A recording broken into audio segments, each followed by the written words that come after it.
All right, audio check. Can everybody be heard? Yep, I got you. All right.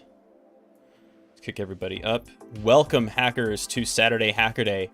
My name is Taggart, and we have a very special stream for everybody today. We are going to play an exhibition game of Backdoors and Breaches. Now, if you don't know what Backdoors and Breaches is, we're going to tell you, but first, let's introduce the crew here. I have an all-star cast who has graciously decided to join me here. We have, in order of appearance below your screen, Husky Hacks, my partner in crime on Offensive Notion, and a million other kick-ass things.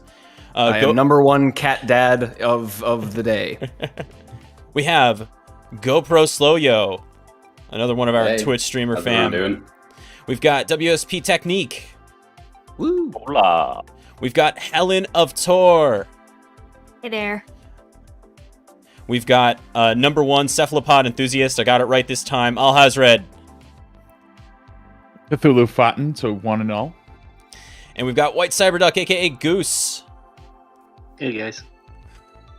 And we are going to play us a game of Backdoors and Breaches. Now, we do this every month on the Taggart Tech Discord, but we do it without recording it, and we'll talk about why in just a second. But let's start with kind of our introduction. So what Backdoors and Breaches is it's a card game that simulates incident response. So it's really meant to teach you about how the blue team does what they do, especially what they do when things go wrong. And we do so using a card-based approach to simulate different kinds of scenarios to familiarize people with the concepts and the types of tools that defenders will use. But in truth, it also will familiarize you with some of the concepts in offensive security as well, because obviously that's what we're defending against. Hey, so everybody in chat, good to see you. Let's start. This is how we start our monthly games as well, which is with this quick presentation talking about how we play and some of our agreements. Now, one of these agreements actually goes out the window today because we're playing in public. But our first and most important agreement is that everybody is welcome. There is no prerequisite for experience or profession or even being an InfoSec. If you want to learn more about this, you're absolutely welcome to come join us and to play. Now, you don't have to ask questions. You don't have to participate. You can just listen if you want, but we really do encourage participation from everybody. And we make sure that it is a welcoming, inclusive environment for everybody to learn. Now, part of that during our monthly games is that it is a TLP red situation. What that means, traffic light protocol red, meaning anything shared during the game is kept there. So we have an agreement of confidentiality. So if you have to bring in some example from work, or you want to talk about something that you've experienced in your profession, that's going to be kept there. Right? That's one of our most important agreements. Obviously, we're not going to be honoring that today, so we'll all be censoring ourselves a little bit on stream here, hopefully. Nobody's going to be breaching NDAs, right, friends? I can't promise no Sonic movie spoilers. Right, we were doing doing a really nice Al reviews the new Sonic movie before we got started, and I'm excited to see it now. NDAs as you walk into the movie theater. That's the idea. That's the tweet. Anyway, yeah. Continue. I'm sorry. We try to share time so that no one person is hogging the microphone, except for me, of course. And yeah, ask as many questions as possible. So we'll talk a little bit about how to play. And we're going to do that first by switching over to our tabletop simulator screen. Here we are. So this is Tabletop Simulator, and this is where we play our game of Backdoors and Breaches. So let's take a look over to our... Come on. There we go. To our tools here. So we have a number of different cards arrayed on this table. There are many different pretty colors. In this game, we take on the role of defenders. So we are the blue team. We have a number of different tools as defenders that we can use to protect the environment. Now, We'll go through them as we play, but broadly speaking, what are we talking about? We'll define them as well. We're talking about endpoint security protection analysis, physical security review, network threat hunting, user and entity behavior analytics, cyber deception. I have a couple cards off here, which we'll talk about in a second. And we also have some cards down here in special blue boxes. These are the tools that you are very proficient with, and you have, as we'll see, an advantage to using them. Yeah, Helen, we're not going to say the worst word ever invented. We're very proficient with endpoint analysis, firewall log review, server analysis, security information and event management, or SIM log analysis, and memory analysis. So those are our kind of favorite procedures. You see we have a little counter down here. The game lasts for 10 turns in normal play, and so the idea is to detect what the attackers have done within 10 turns. If you get it by 10 turns, the defenders win. If you can't, you lose. This is what the attackers have done. This is referred to as the kill chain. And the kill chain is a series of events that have taken place in the environment.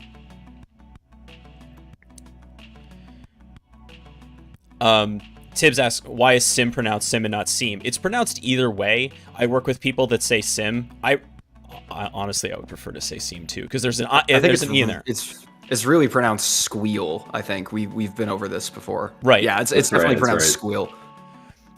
So our kill chain, which is not the Lockheed Martin trademarked kill chain, comprises 4 stages. Initial compromise, persistence, and this is just a gripe I have with Black Hills Information Security, who made the game. I believe the persistence should come after pivot and escalation, but whatever. Persistence, pivot and escalation, and C2 and exfil. So put in plain terms, how did the attackers get in? How did they stay there?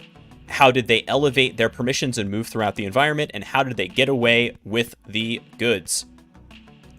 That is what we have to uncover. So this is very much an incident response sort of situation, but it's also a forensic and investigative situation, which means there are some things that won't make sense from like a real life standpoint. And we've tried to simulate some of that in some of the other gameplay. So for example, if we were dealing with an actual active threat in a defense environment, one of the first things that we would look to do is like isolate or try to lock down things that we thought were infected, right, or compromised. But that doesn't really apply here, because what we're doing with our defensive tools is very detective in nature. So what happens is every turn, the defenders that we have here are going to make a decision about what tool to deploy. If they choose to use the tool, and then we roll a 20-sided die, 11 or above, hey, 19, not bad. An 11 or above is a success.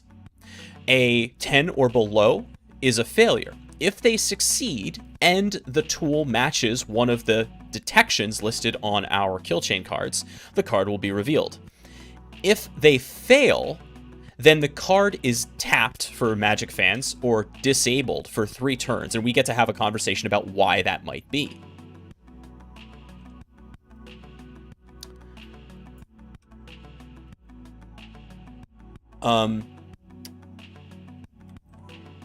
And sorry, I got derailed by J. Ross saying that the stream was cutting in and out. Looks like it's fine for other folks. Okay, good. So we gotta beat the bad guys by round 10. Now, as I said, these are detective tools in nature, but we have some other tools over here that don't have detective value. So for that, we've actually created some house rules. These are some house rules that we deploy in this game that are different from what the Black Hills folks have created. First of all, isolation. This is where you would segment your network or contain an infected host, something like that, right? So that slows down the attackers, but isolation, an overly isolated environment or host, can actually complicate your investigation depending on what you have going on. So you're going to gain 3 turns, meaning the game goes to 13, but you do a -3 to our next roll.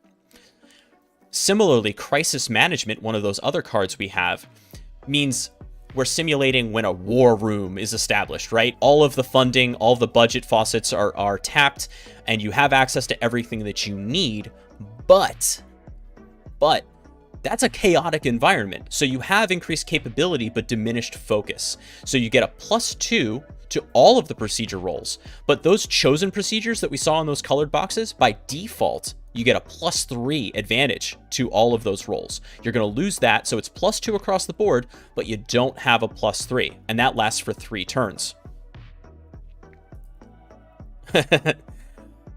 Another, this is really not a gameplay experiment anymore, but what we do is we have 2 other specializations that we use in our games. The first is the concept of an incident commander. As I said, the defenders have to arrive at an agreement about what to do. To streamline that process a little bit and further simulate how an actual incident would go, every turn we're going to designate an incident commander who has the final say about what course we're going to take. And threat hunting, or active threat, is a game mode that we've been playing with where, and we'll do that for our second round today, where instead of looking at an incident that has taken place, a filled out kill chain, we're going to simulate an active threat where I will play the role of the attacker and try to fill out the kill chain within 10 turns, and the defender's job is to prevent me from doing so within 10 turns. So if I can get to a full kill chain in 10 turns, I win, but if they can keep me from doing so in 10 turns, they win. Yep. Now, the other part I should have clarified is that in the normal scenario, my job is very much like that of a dungeon master, where I am providing the story of this scenario. Now, the cards are not all we do, and that's something I think also special that we do for our game, is we go to extra lengths to create a story about what's happening. And in fact, to that end, I want to welcome all of you as the newest consultants for Radiant Security Consulting. Were we just acquired by a large, colorful company? You know, we weren't. We've decided to remain independent because we took Sec 510 and noticed that in Sec 510's own material, they recommend not using a specific cloud provider if they care about security. Excellent. Yep, no, we're remaining independent. The R is a spotlight, which is the coolest part. Yeah. Anyway. Yeah, thank you. That took me all of, 10 minutes in Inkscape. Okay, so I'm excited to introduce everybody to our first scenario today, which is entitled We Got Schooled. So, the Stanford Eastlake School, which is a prestigious private school here in the LA area, it's not real, but may or may not be based on real events from from a previous career, is a prestigious private school numbering around 3,000 students and about 300 faculty. Now, like so many independent or private schools, IT is underfunded. That's pretty much true at any nonprofit, and that's certainly true in the education sector. Now, there are a couple of other things about Stanford Eastlake's IT architecture you need to know. It is mostly, from the faculty and admin standpoint, mostly a Mac OS environment. So it's not so much that you're looking at a lot of Active Directory situations. It's not really going to be looking like that. The IT team uses other tools to manage their environment. And unfortunately, what has happened to the Stanford Eastlake School is that they have been attacked by a strain of ransomware. Honestly, it doesn't really matter what kind at the moment for our purposes. As you investigate, you may discover that. But what does matter is what happens to a nonprofit school when ransomware is trying to threaten them with releasing data. Now, I'm going to ask the team, what kind of sensitive data might an elite private school have that might be sensitive if leaked? I mean, information about children, right? Just tons Health of information PII. on students. Yeah. Yeah. Health Which Yeah, parents information are on PII. paying off colleges for admissions? Well, so I don't think. Well, Wait, no that would base be, takes allowed in chat today. That would be sensitive if it were to be the case. Sorry, my bad. So remember, so that's all correct, right? Student data, absolutely. Parent data, a couple other things, parental finances. So remember that as nonprofits, they're going to have donor records. And yes, there is regulation on academic information, but I got to tell you that FERPA really only applies to higher ed, not to K-12. And so that's not really where we're living right now. But we are thinking a lot about donor records. And remember that I said that this was an elite private school in LA. So you could imagine that there's a celebrity who has an address on a donor record that may be of interest to people if it were leaked.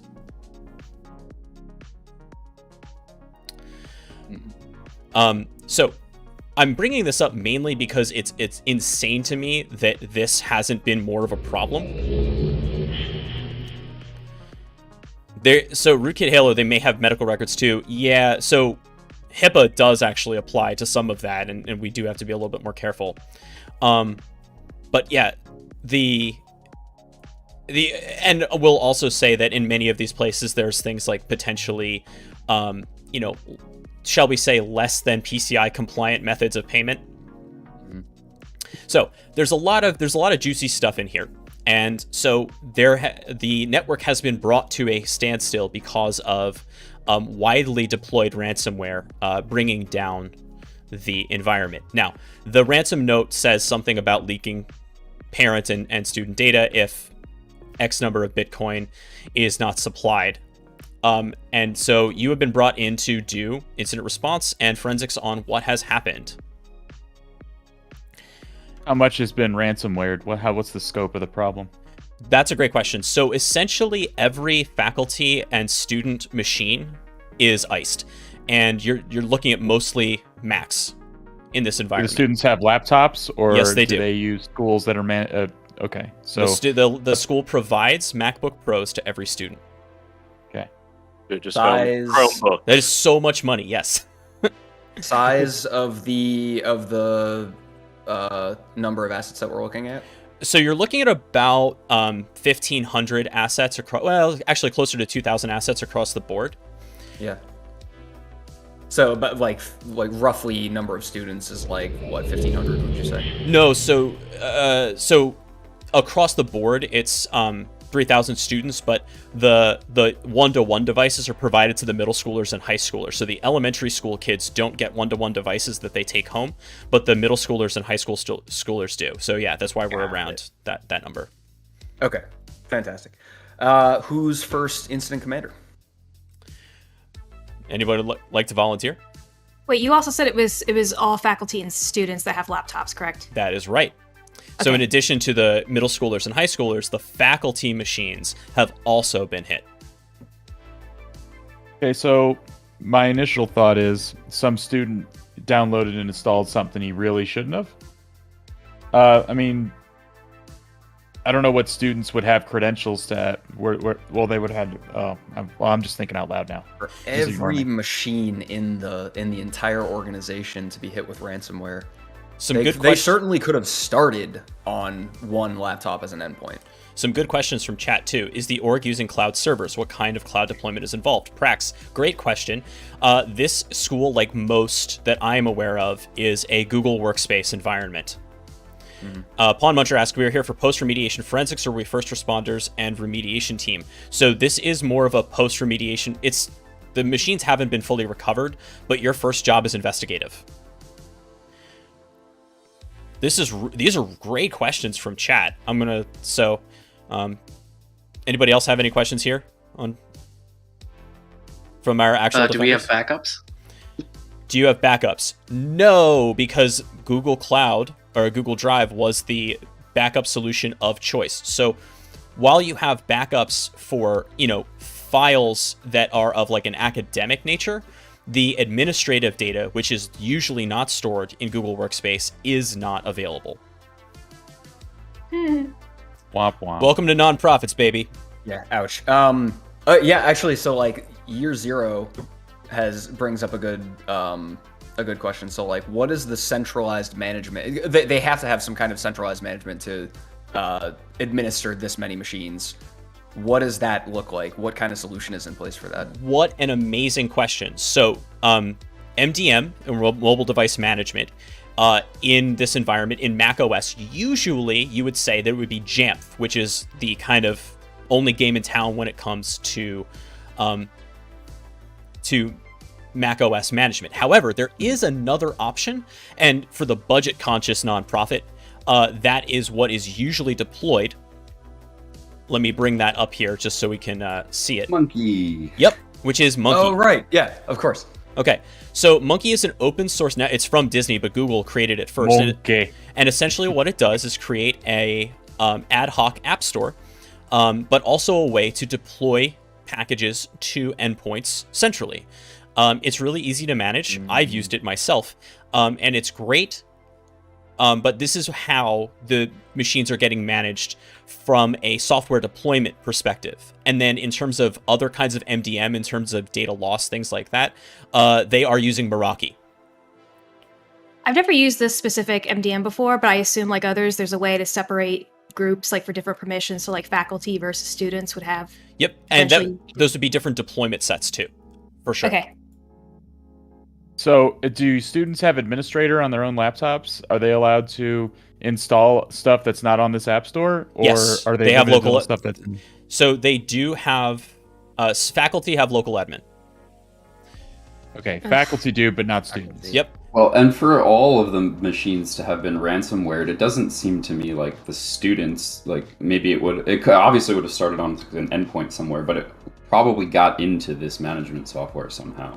That's kind of what I'm thinking. GoPro. Yeah. Like the faculty got hit. Yep. Tibbs has a comment I want to address. He said, "This is a private school. They would literally just pay the ransom and not do any of this." False. I worked in private schools for over a decade, and I'm here to tell you that they often don't have the money to pay like this. The thing that private schools that you have to understand is, yes, they cost a lot of money, and it's usually, very affluent folks who do that, to say, well, financial aid notwithstanding, but it's not like there's a lot of bottom line. Okay, Tibbs, but I do want to make it clear that, like, there are schools that might pay, but it's not an all across the board situation. This is a real issue facing, students and parents in the United States, especially. But so being a school, that means they also get, cheaper licenses for stuff. So what other tools do we have at our disposal here? So other tools. So as I said, they're using Meraki, which also means that they have the Meraki managed switches, which is just Cisco with basically MDM on it, right? If you stop paying your license, then the switches get bricked. And they're using. Tell me what you want to know about them, and I'll help you out. EDR. EDR. This is Mac. They felt no need for EDR. Ouch. And well, Macs don't get viruses, so that makes Damn sense. it. That's right. And logging. Any virus at all, and logging actually. Yeah, That's they are probably using more Sophos for antivirus. But in signature mode, nothing beyond like Sophos web protection or things like that. They do have a content filter set up through their firewalls, which is a SonicWall firewall, so they're doing, content filtering on-prem anyway. So is it like established that I don't know if it was just like ideas we were throwing around, but are we most concerned about donor information? And if that's the case, do we know how they store that? That's a great question. So donor information is handled in two places. It's handled first through a tool called Razor's Edge, which is a Blackbaud product. And that is a standard across nonprofits. It's like, if you want to get a job in development in nonprofit, you got to learn Razor's Edge. Why? Why specifically for nonprofits? Because it's the how different sectors end up, kind of unifying around a specific solution. That's kind of what nonprofits have found. And that, Razor's Edge kind of has the market cornered when it comes to donor tracking, campaign management, things like that. Okay. So do the we firewall is the Sonic wall patched? Yes, the Sonic Wall is patched. In terms of daily maintenance and Tier 1 stuff, they actually contract with an MSP. Okay, wait, and also you said it was stored in 2 places, right? Razor's Edge was one, and there was another? So Razor's Edge, and often locally. So what will happen is Okay. that the business office will have like local files, right? Maybe on a file share. Also, very often, and this is the case in this environment, the business office, because they have to do stuff that like works with banks, and banks often have kind of dated software. The business office is using Windows machines while everyone else is using Mac. Oh, hang on. Whoa. okay. Those can get Okay. viruses. Now I'm concerned. Do they have any antivirus or anything on those? Any EDR? Any Sophos again, but no EDR, because no one felt it was necessary to create a whole EDR contract for like a dozen machines. A dozen Okay. Windows server and workstation machines. Workstations, really. The servers are all Ooh. either basically NASes, right? That they're using for file storage. Okay. But my final question is there network segmentation, or is this like totally flat? Oh, it's flat. It's definitely flat. Yeah. What a silly It's a question. Well, Rusty. like What are there- you talking about? Yeah. There's Don't like that laugh. There's a guest wireless network. That's not a good thing. Okay, all right. Which probably puts you on the administrative VLAN. No. No, Who's the- who's the incident commander? I think we have enough intel to make a first. Oh, there are move 2 here. questions from the chat that I think are really good. Oh, what do we got? What are those? From Gears Xerox, there's Seam. Yes. And does the school have email security? The school does have email. Well, the school No, is no. using Google Workspace, so the email security is provided through Google. But not like Proofpoint or anything. I mean, Google's email security isn't terrible. Not so. I guess the CISO was already fired. There's no CISO here. There's no CISO here. The org chart goes board of The directors, superintendent. head of Yeah. school, and then it's academic, right? Head of the high school, head of the middle school, head of the lower school, and then there's like a director of IT, right? And their job is to report primarily to the business officer in terms of budget management, and then handle the IT stuff and work with contractors. Yeah, there's no CISO here. And sometimes they're also the gym teacher. Oh, everybody has to watch recesses, right? Everybody has that duty. Everybody has to do, pickup line. Ugh. This is just therapy for me, basically, at this point now. This is all like my life before I got Let it into InfoSec. Let it all out. Let it out. I vote Helen as first incident commander because I would follow her into the depths of hell. So would I. Because she's got great leadership capabilities. So I Would vote you her. follow her into the depths of Troy? Because No, that that's didn't totally go different. so well for the Totally last different people who thing. did that. Totally different thing. Okay. Let me, actually, I think I have to go to my other screen to be able to see the board a little bit better. I will All zoom in right. on anything that you would like.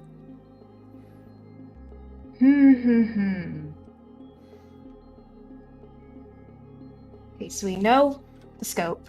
Mm-hmm. Could you go up?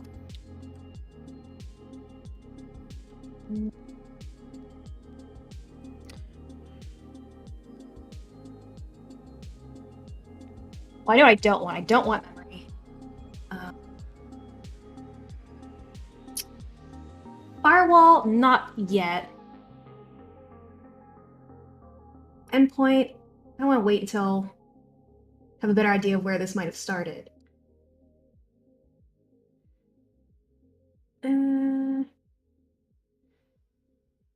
Server analysis. Server analysis is a fun one. So server analysis, just so we can explain it to everybody, is where we have baselines of what's normal on our servers, and then we look for statistically significant differences. And so in this particular case, you'd be looking at file shares, things like that. But yeah, that is what we're talking about with server analysis, is looking for oddness. And this does require good baselines, which is something that Helen, you and I talk about all the time. In this case, they at least have sufficient logging that you could establish a baseline and use tools like Plazo or something else like that to get the differences, even if they don't have like built-in alerting for jumps in activity.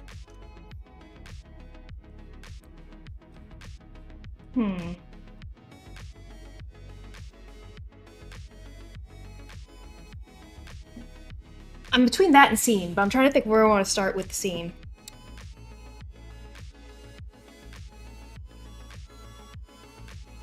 We could do fire. I mean, do I want to I'm thinking maybe download activity. So firewall log review, I should mention, is why is that different from SIM or SEAM? Firewall log review in this game really refers to logs for things that are traversing the network edge, right? So anything that might be coming in, coming out. And depending on what your SIM license is, not all the stuff that the firewall has will go to the SIM, right? You might have to pick and choose what you're ingesting into your log aggregator. Oh, I know that all too well. Yeah. I was just saying these ransom hosts have to beacon out somewhere. They have to be reaching out to some kind of server. So so that is something to keep in mind, I suppose. Well, I see what Year Zero is saying, but also kind of to the point of what Taggart just said, it depends on what you're ingesting into the SIEM as well. We might not see that. Right. And I'm kind of curious, just how it got everywhere. And in that case, it seems like endpoint management pushed you know what? So server analysis is kind of interesting. Come on, honey. Wait, what'd you I say about guess endpoint the analysis? App Store, right? Oh, I said it would make server analysis kind of interesting. So I'm kind of curious how it got to every machine. Mm-hmm. Yeah. The App Store, right? Because so they could have pushed an update there. Got everywhere. Now, Taggart, when you say every machine, do you mean all user endpoints, all administrative endpoints, like Windows and Mac?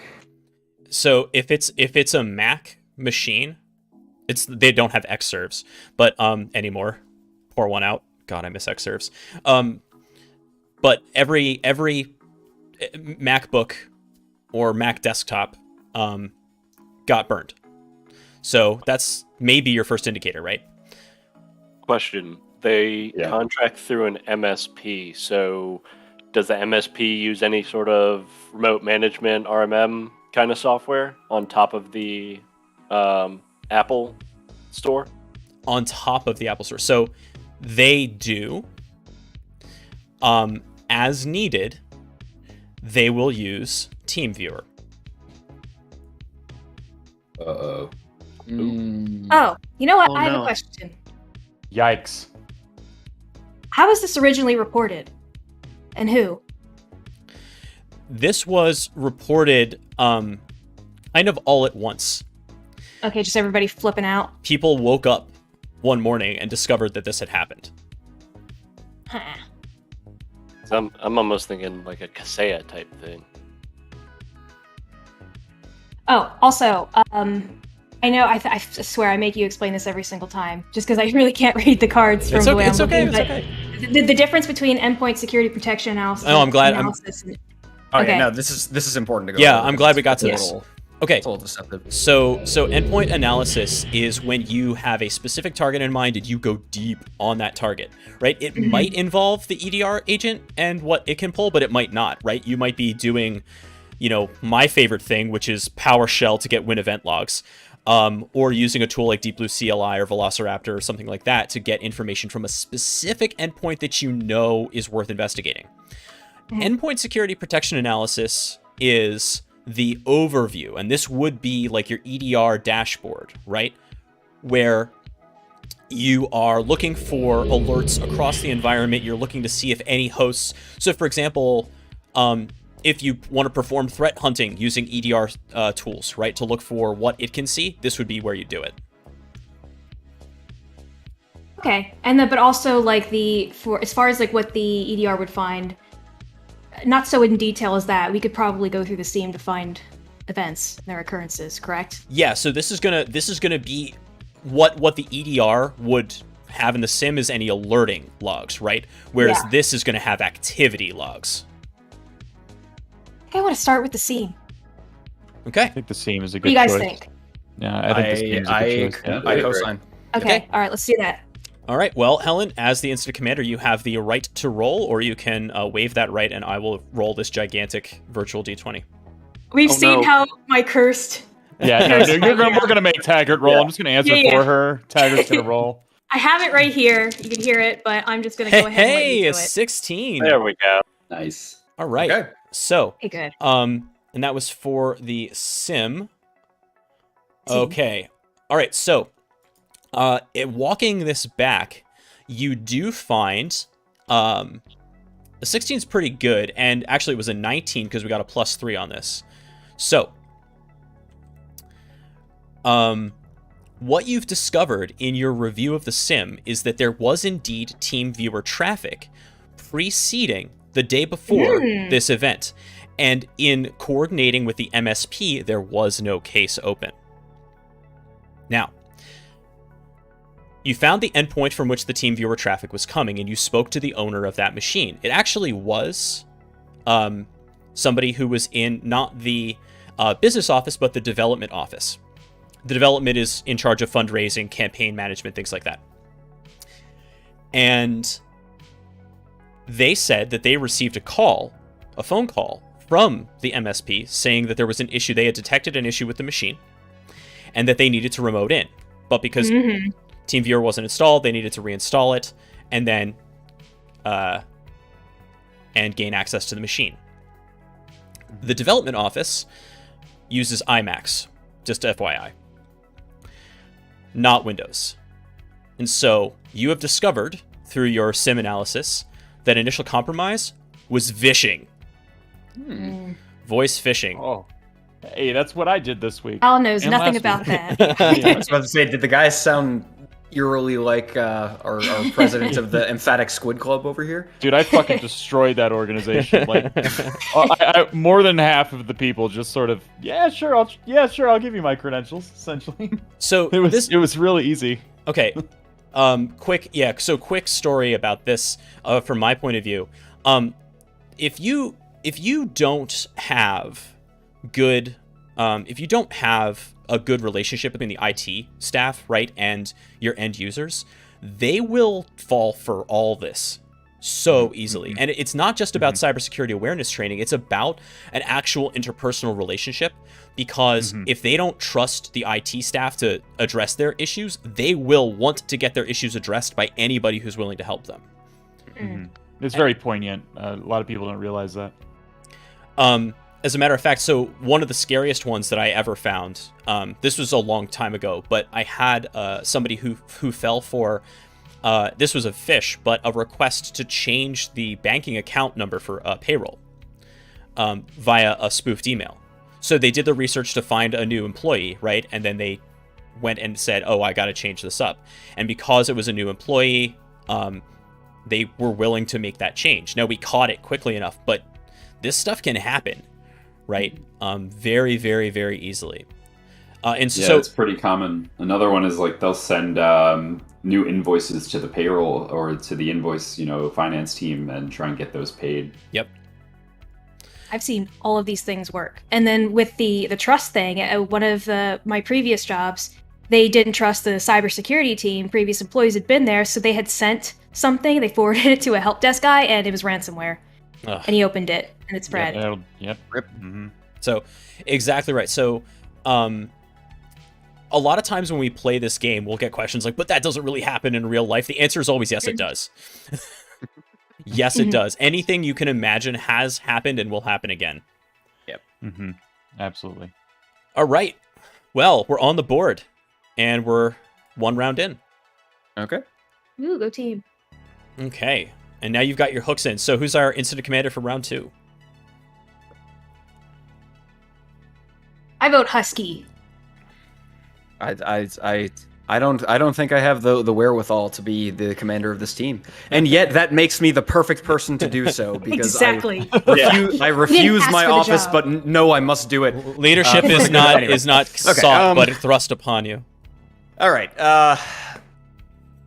Team viewer from the not the developers, the development office was our initial compromise. Let's talk how they moved laterally, how they persisted, and how they exfiltrated data.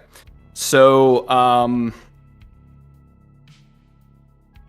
a Mac environment, the methods of lateral movement that I'm familiar with are going to be more or less off the table. We do have that small enclave of Windows boxes as well, but the fact remains that this is now on every Mac computer.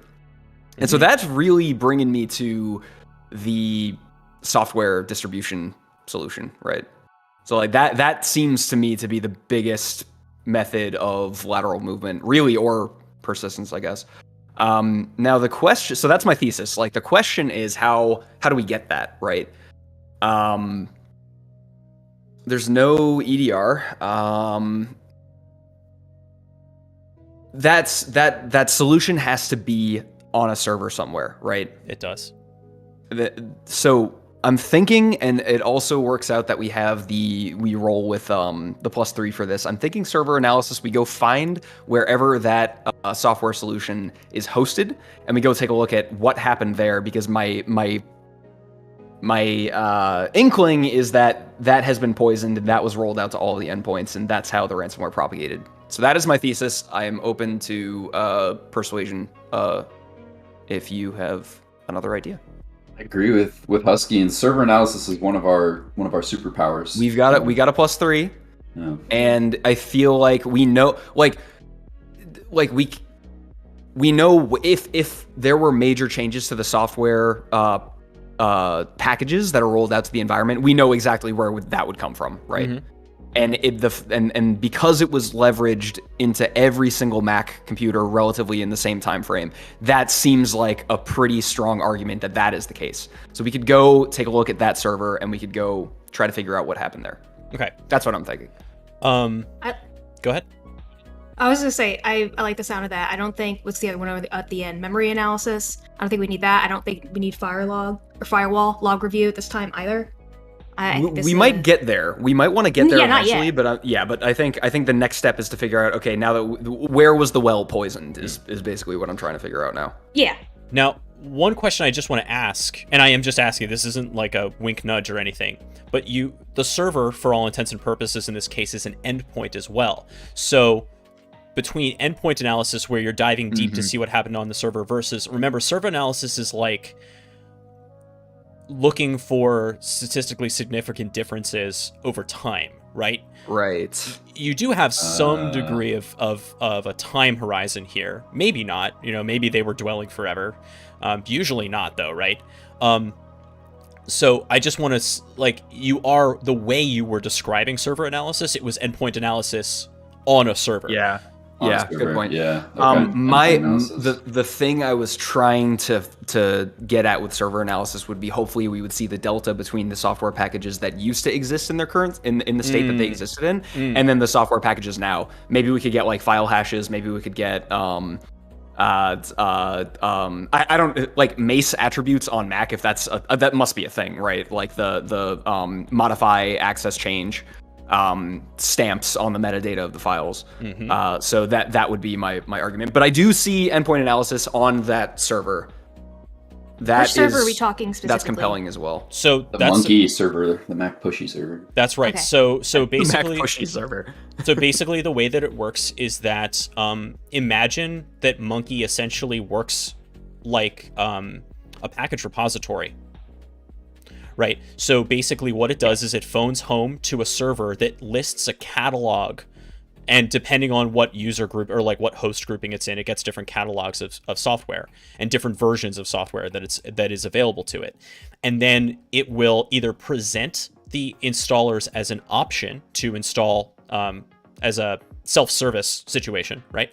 Or it will, if it's a must install, which can be tagged in the metadata of the package, then as soon as the agent polls the server, it'll say, okay, give me that over HTTP or HTTPS, and then Mm-hmm. run the installer either with or without user interaction. Because the Monkey server runs as root. Mm-hmm. On top of Or, that, sorry, it has the ability Monkey to agent, I just should say. run arbitrary scripts as well, so they could just curl pipe bash some ransomware. Yeah, so the way that works, this is just some background on Monkey, is that the way you could, it deploys generally, like you can give it .app files for Mac, right, for applications, but you can also create a .pkg file. And one of the craziest things about a .pkg file, and if anyone has worked with Mac OS before, you're familiar with that installer, right? .pkg files are run by the installer application in Mac OS. in addition to the payload, which is installed at whatever given target you want, there are 2 shell scripts that you can provide with PKG files called pre-install and post-install.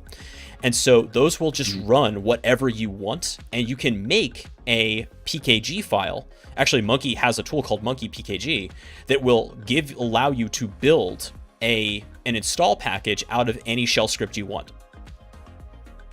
And this can be used to do certain things like, I don't know, just spitballing here, play the recording of The Raven by Christopher Lee to every single Mac machine in the environment.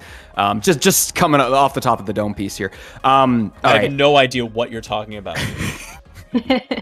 You couldn't confirm even if you did know what I was talking about. Anyway. All right. You know what then? I believe I have been persuaded to go with endpoint analysis on the Monkey server itself. That is, I think we could probably go with that. We roll with advantage on both of those. So I'd say maybe we go over endpoint analysis and see how we do. Okay. Make it so. Depending on how you roll, you don't want to roll, Husky? I'll roll. I will. Okay. But what were you saying? Depending on how I roll. There's a DC on this one. So depending on a difficulty class, I should say. Okay. Depending on how well you roll, different stuff is going to get revealed to you on this one. All right, here we go. 3, 2, 1. I got a 3. Oh no. How do computer work? Why? I only have one question. Why Magic Lightning Box? Why Magic Lightning Box not do what I want? Oh man. Okay, so God. What are some reasons why? So that was obviously a failure. What are some and endpoint analysis is now unavailable for 3 turns. What are some reasons why endpoint analysis in this particular situation might have failed? Guessing we didn't have like logging enabled on that server. He didn't have his keyboard plugged in. It's not updated, so it hasn't been doing the deeds.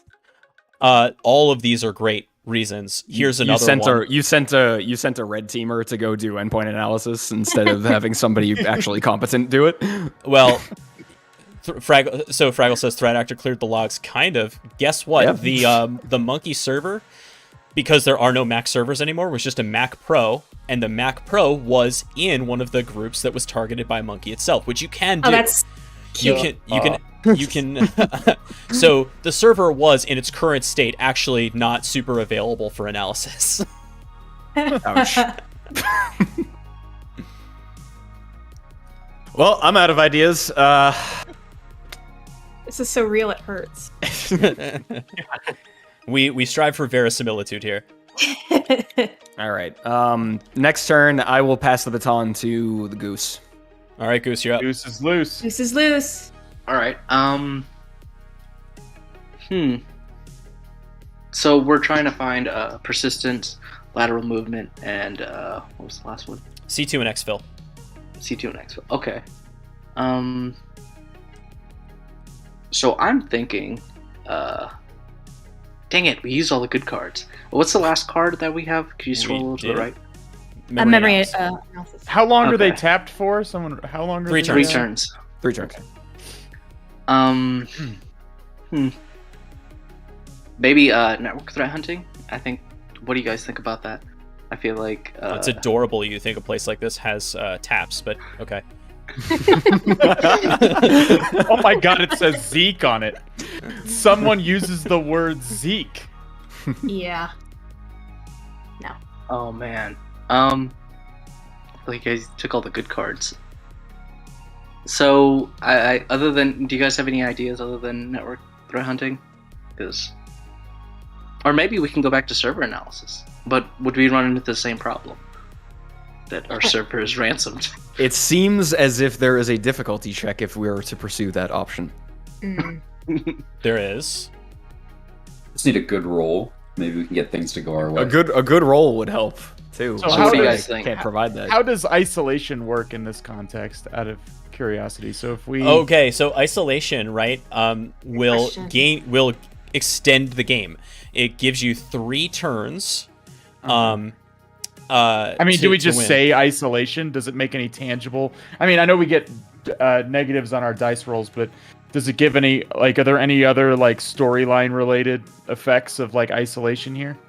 Well, what will happen is that it would be essentially like host containment, right? So you're going to shut down the internet connection across the environment, right? And so what you may see is some interesting differences in the environment there. You see new kinds of errors come up from endpoints, things like that. But that's really what it would mean narrative-wise. And then mechanically, yeah, it's 3 extra turns for the game, but -3 on your next roll. I think I was just thinking, like, if we wanted to stall to get to do endpoint analysis again, we could think about doing isolation, I suppose. Meta is evolving. Yeah, it's interesting. But I like swinging for the fences. Make big plays. Yeah. So what's the difference between a network threat hunt and the firewall? Killer question. I think Okay. you already mentioned this. The perimeter, right? So this is well, firewall log review is going to be logs like from the firewall itself at the edge. So you might get threat logs if it's enabled. It is, we'll say for this case. So anything that has a signature-based detection on the firewall, you'll get audit logs from that. The firewall is also going to be your VPN and intro. So if you wanted to look at VPN auth logs, things like that, that would be here. This is packet capture, basically, is what we're talking about here. Getting the raw packets off the wire, and then because this is from Black Hills and they're associated or affiliated with active countermeasures, they're talking about using a tool like AC Hunter to do statistical analysis on your packet data to look for beacons, right? To look for things that have enough frequency, regular frequency of communication to indicate there may be a beacon present there. That's what Rita does. Or sorry, that's what AC Hunter does. Rita does it too, but without the cool Tony Stark looking interface. So we did endpoint analysis on a server last time. How would that differ from server analysis? Right. So server analysis is like, okay, you're collecting all of your data from your servers, right? Like in any sort of quasi-mature environment, that's what you're collecting data from, right? Maybe not your endpoints because you can't afford it, but you're definitely getting data from the server. Okay. So server analysis is like the baseline, and then looking for statistically. So you're looking at a lot of different hosts all at once with server analysis. Okay. Yeah, this is definitely a big sense. data situation. Okay. What do you guys think? What are you guys leaning towards? Anybody have any strong feelings? I don't know. Just let the goose loose. Can we zoom in on the UEBA card for a second? Yep. Another one Like that logging, I've but it yet actually works. yet to see. So UEBA, this is a cool one to explain. So user and entity behavior analytics. This is looking for anomalies in user behavior over time. So this is going to be stuff like, baseline. It's like impossible travel, right? If they logged in hour 0 from California, and then in hour 1 they logged in from the Netherlands. And then other stuff like if all of a sudden a user that is never authenticated to a NAS does somehow, or an endpoint doesn't all of a sudden authenticates to a domain controller that never has before. That would be what you're talking about. Now, the trick with this is, of course, that you need to have enough data backing it to make the ML informed detections work. And you need to have enough money to pay for it. That too. Because if there's no baseline, there's no point. So do you guys want UEBA? Well, I kind of want to just take a peek at that to see if that could be an option. Here's what I'll say. If you wanted to do UABA here, you could do it. You would do it through the sim by looking at auth logs. Okay, so would server analysis fail the same way that endpoint analysis would? I mean, If you roll the same way that I did, Yeah. yes. Yeah, I was wondering about that. Okay, but like we're gonna roll a 20. You'd be like, yeah, it's still ransomed. you gotta tell me, yeah. Goose. One of the things So- we do for server analysis is like you gotta tell me exactly what you're looking for, and that will determine what you get back. Oh, so what are we looking for? Is the question. Yeah, that's why it took so long on the first turn, because I was thinking about what I would want to look at. All right, I hear it. If we do server analysis, what we should look for is any changes before it was ransomed, like to the package catalog or anything that's pushed to all of the machines in the environment, if that's possible. I still feel that. Yes, this is exactly what I was thinking. So yeah, server analysis. Could you roll for me? I think it's a good choice. I will gladly roll for you. Let me advance this here just in case. Ooh. 16. I'll take it. All right. And so will you. Okay. Is so it a +3 as well? So is it's it a 19? 19. It's a 19. 19. So let's see. What do You you did get? what I could not, Goose. You did what I could not.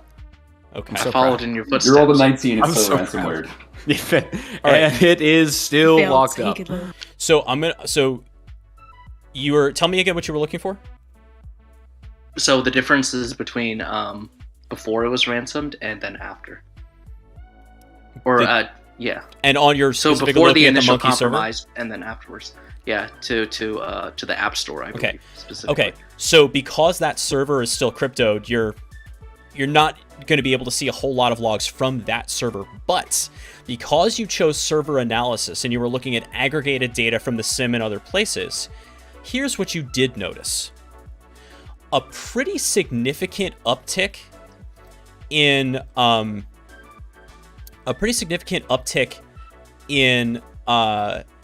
HTTPS requests outbound from that server in the last 24 hours to an IP address that you don't recognize.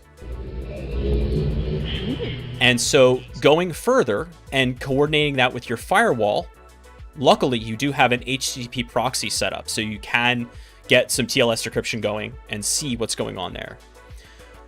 Even though Well, is it going to an IP address or a domain? it's going to a domain, Okay.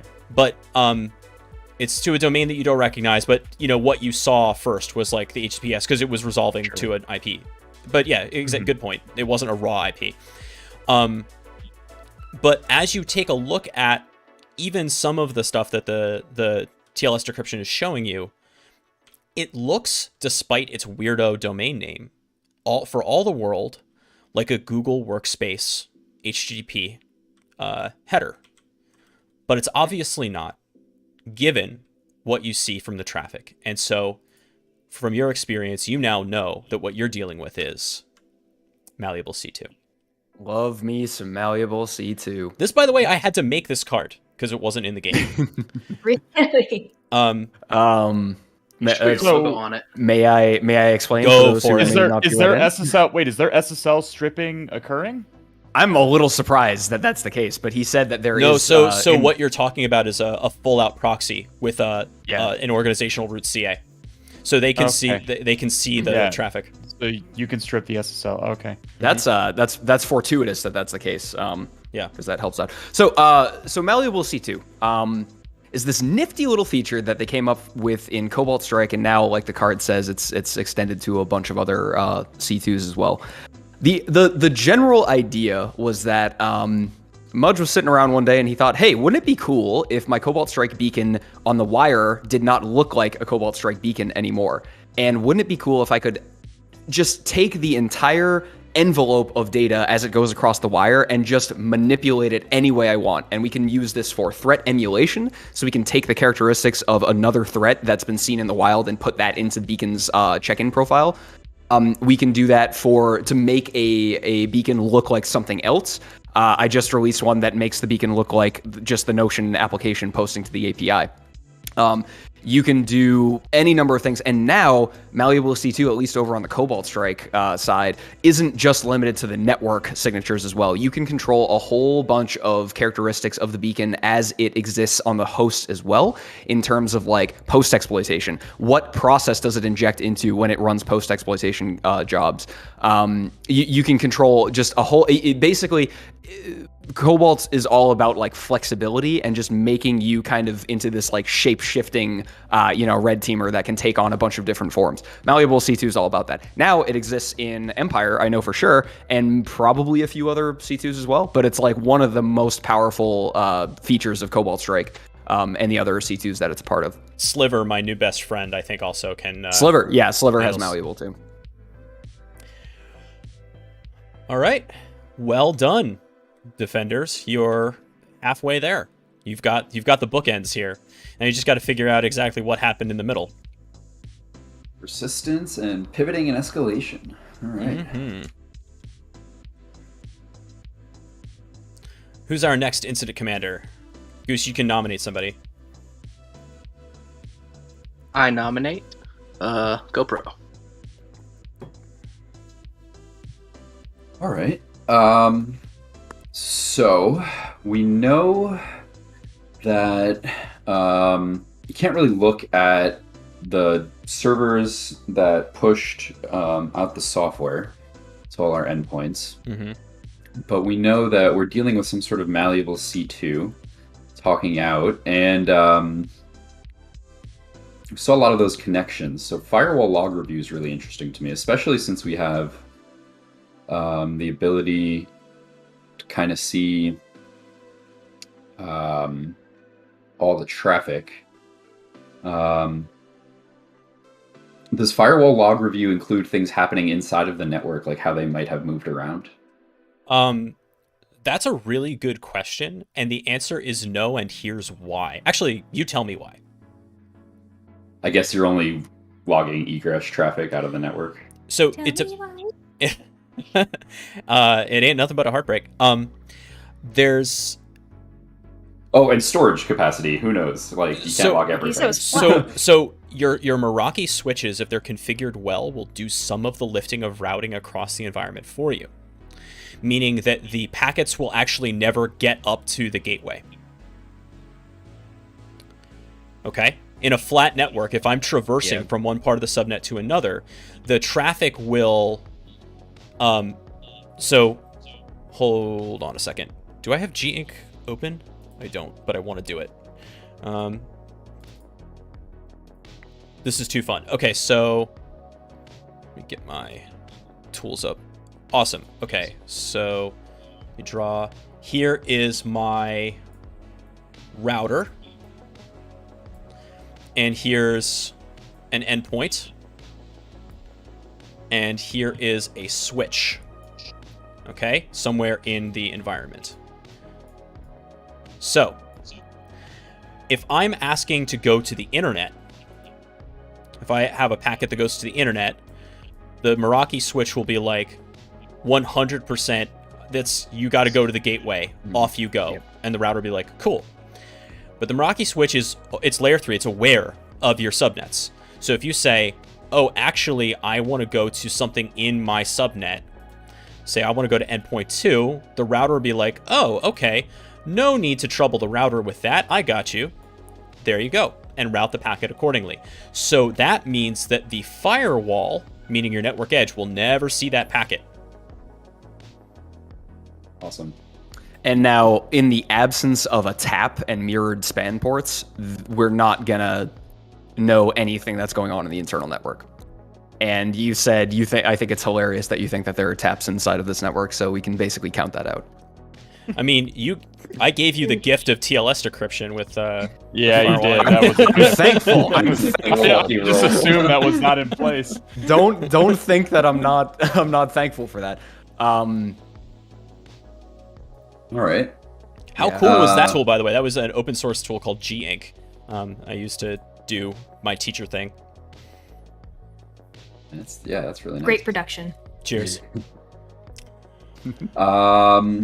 Do we think that we may have gotten logs off of devices before things were corrupted? So maybe looking in our SIEM. The technical term is fucky.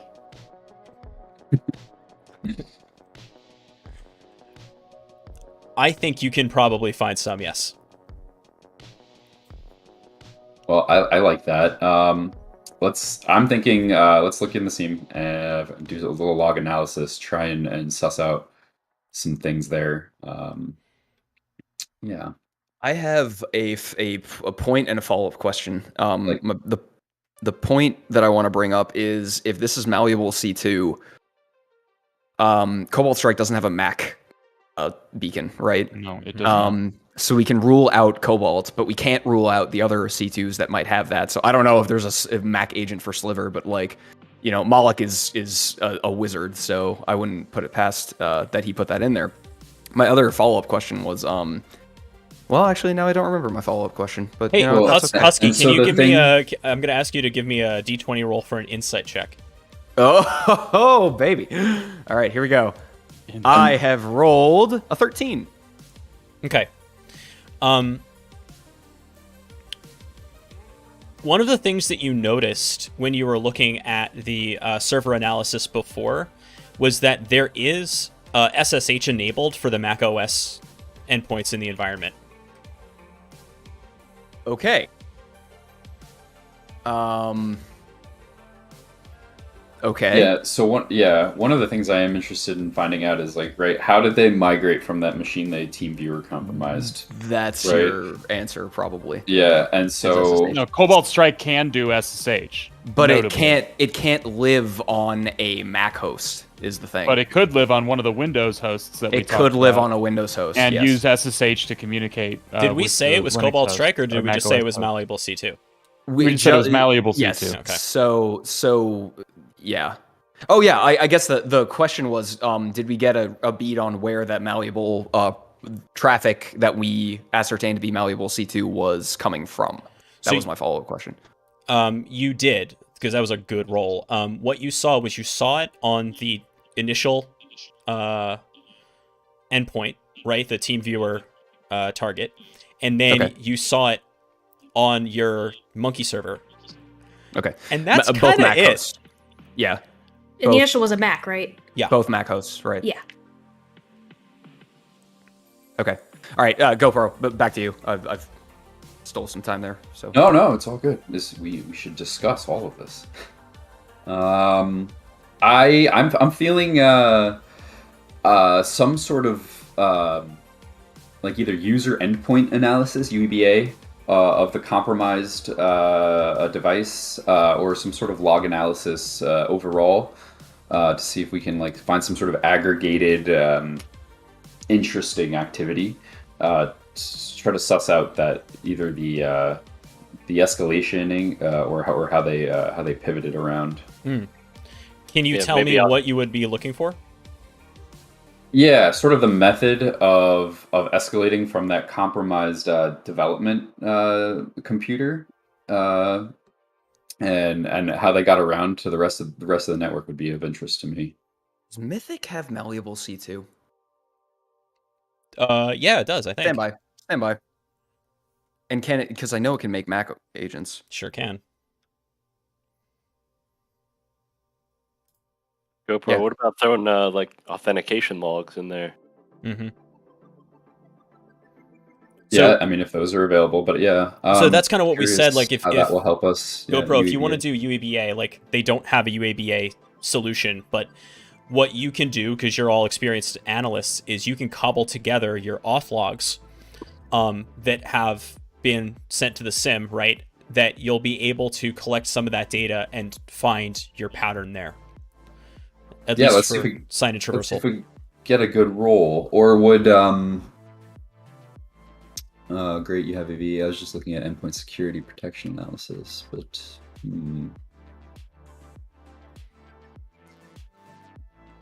yeah, let's try that. Let's see how our roll looks for What- UEBA. UABA? Okay, you want to roll? Yeah. Go ahead, so everyone can see it. Okay.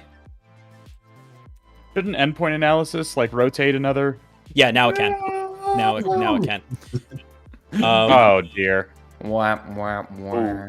All right, so Try What- harder. what are some reasons why UEBA might have failed in this environment? Because we had to cobble it together. As if we don't know the answer to this question. Your analyst with the data science master's degree was on PTO this week. Yeah, there you go. it didn't exist in the environment. It takes time to build up the model to make this even useful in the first place. And even if it was perfectly implemented by the time we got there, it's still a difficult thing to pull off. And then they ransomwared it. Yeah. And then they ransomwared it. They use Splunk's machine learning toolkit. It's awful.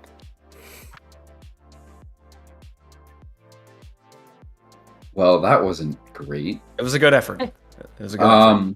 Well, in light of that, I want to nominate WSP as our next incident commander and our next move. Oh, WS. So we're looking for, what were the 2 cards? The persistence, right? We are looking for persistence and pivot and escalation. Okay. I think.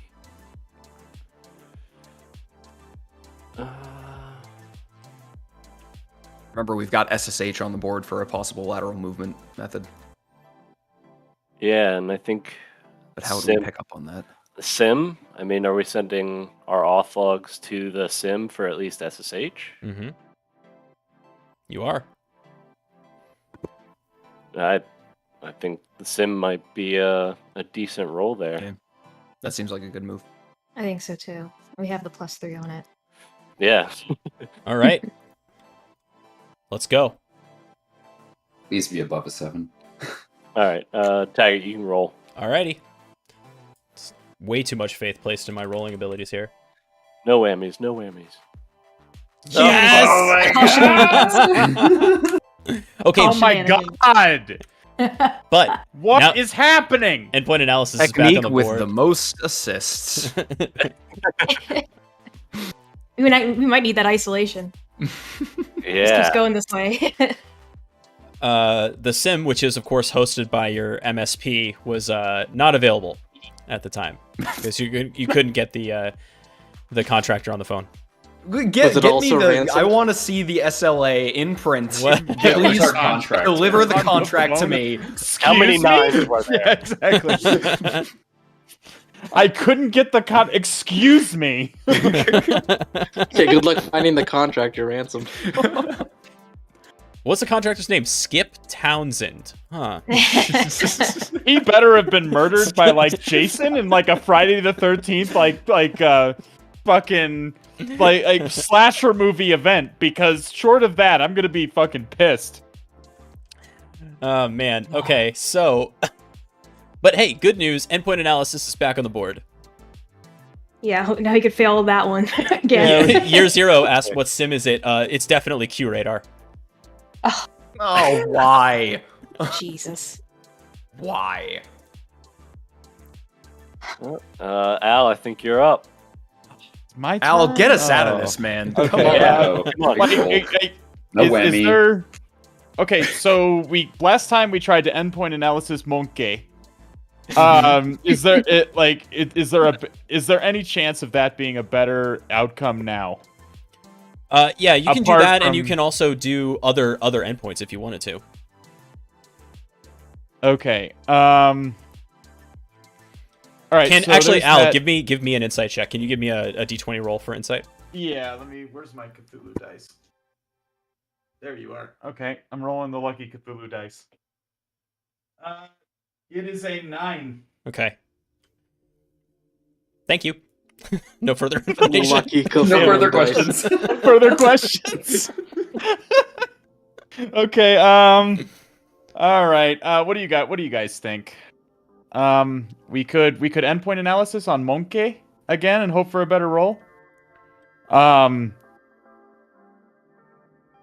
We could endpoint analysis on the original host that was communicating with TeamViewer. That might be good. We haven't done that yet. Fraggle780 in chat also asked a question that was saving you, Al, because that was what I was trying to get you with the insight check. Was all endpoints have been locked flatnet. So we've established that that most of the endpoints that have been compromised are Macs, but we have not established that all Macs have been compromised. What you do have that haven't been compromised is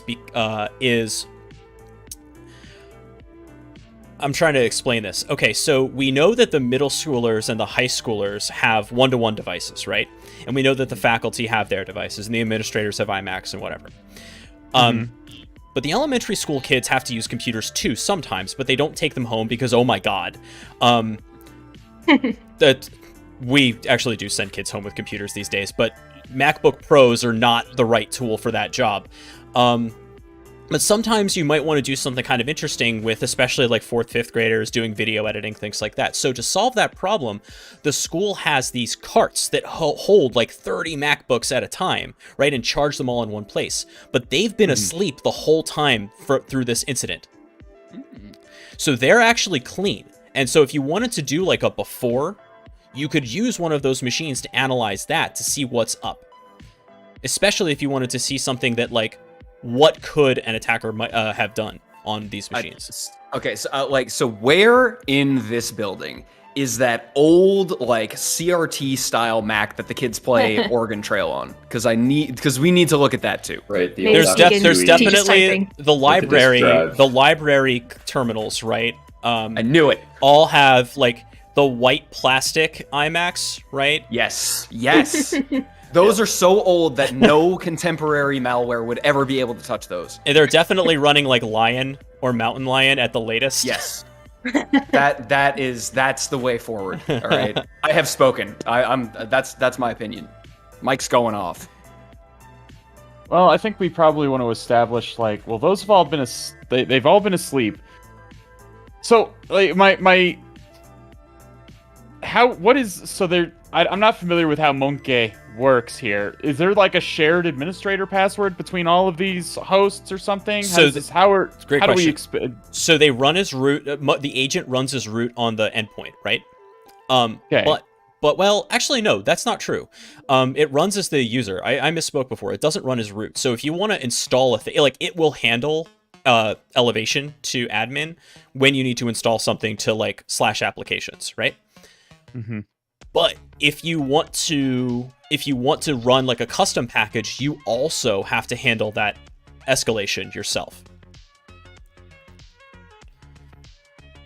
Okay. So right now we think that the method is they compromised Monkey and pushed all this stuff through SSH and then compromised all this stuff.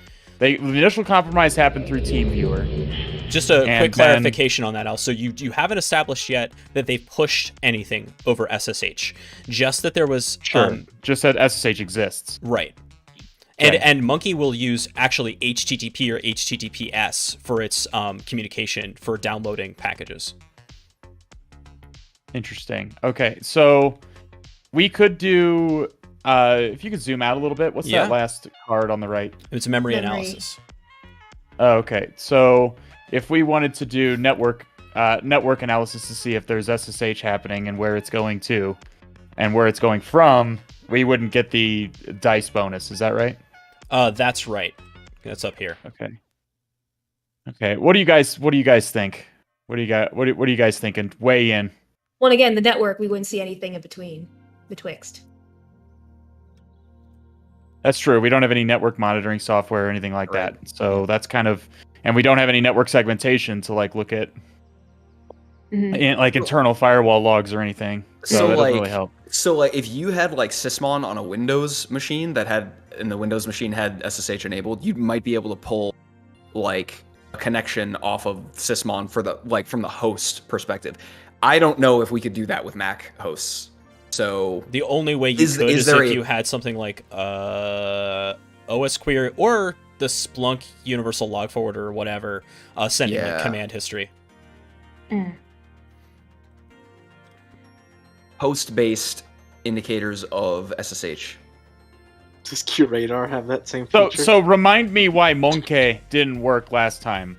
I think Husky was it was a bad roll really, from a host that was. Wasn't it the laptop it was on was also compromised? The Mac Pro, the trash can Mac Pro model, was one of the machines that was in fact compromised because it itself was in the host group getting deployments from Monkey. Okay, but Monkey itself is not ransomware, is that right?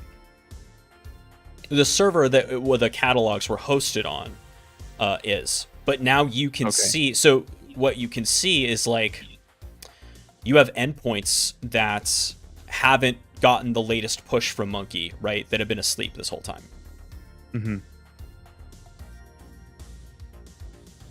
Okay, so it was definitely pushed from Monkey. I think we have to go for the endpoint analysis again. Does anyone disagree? I mean, I'm good with that.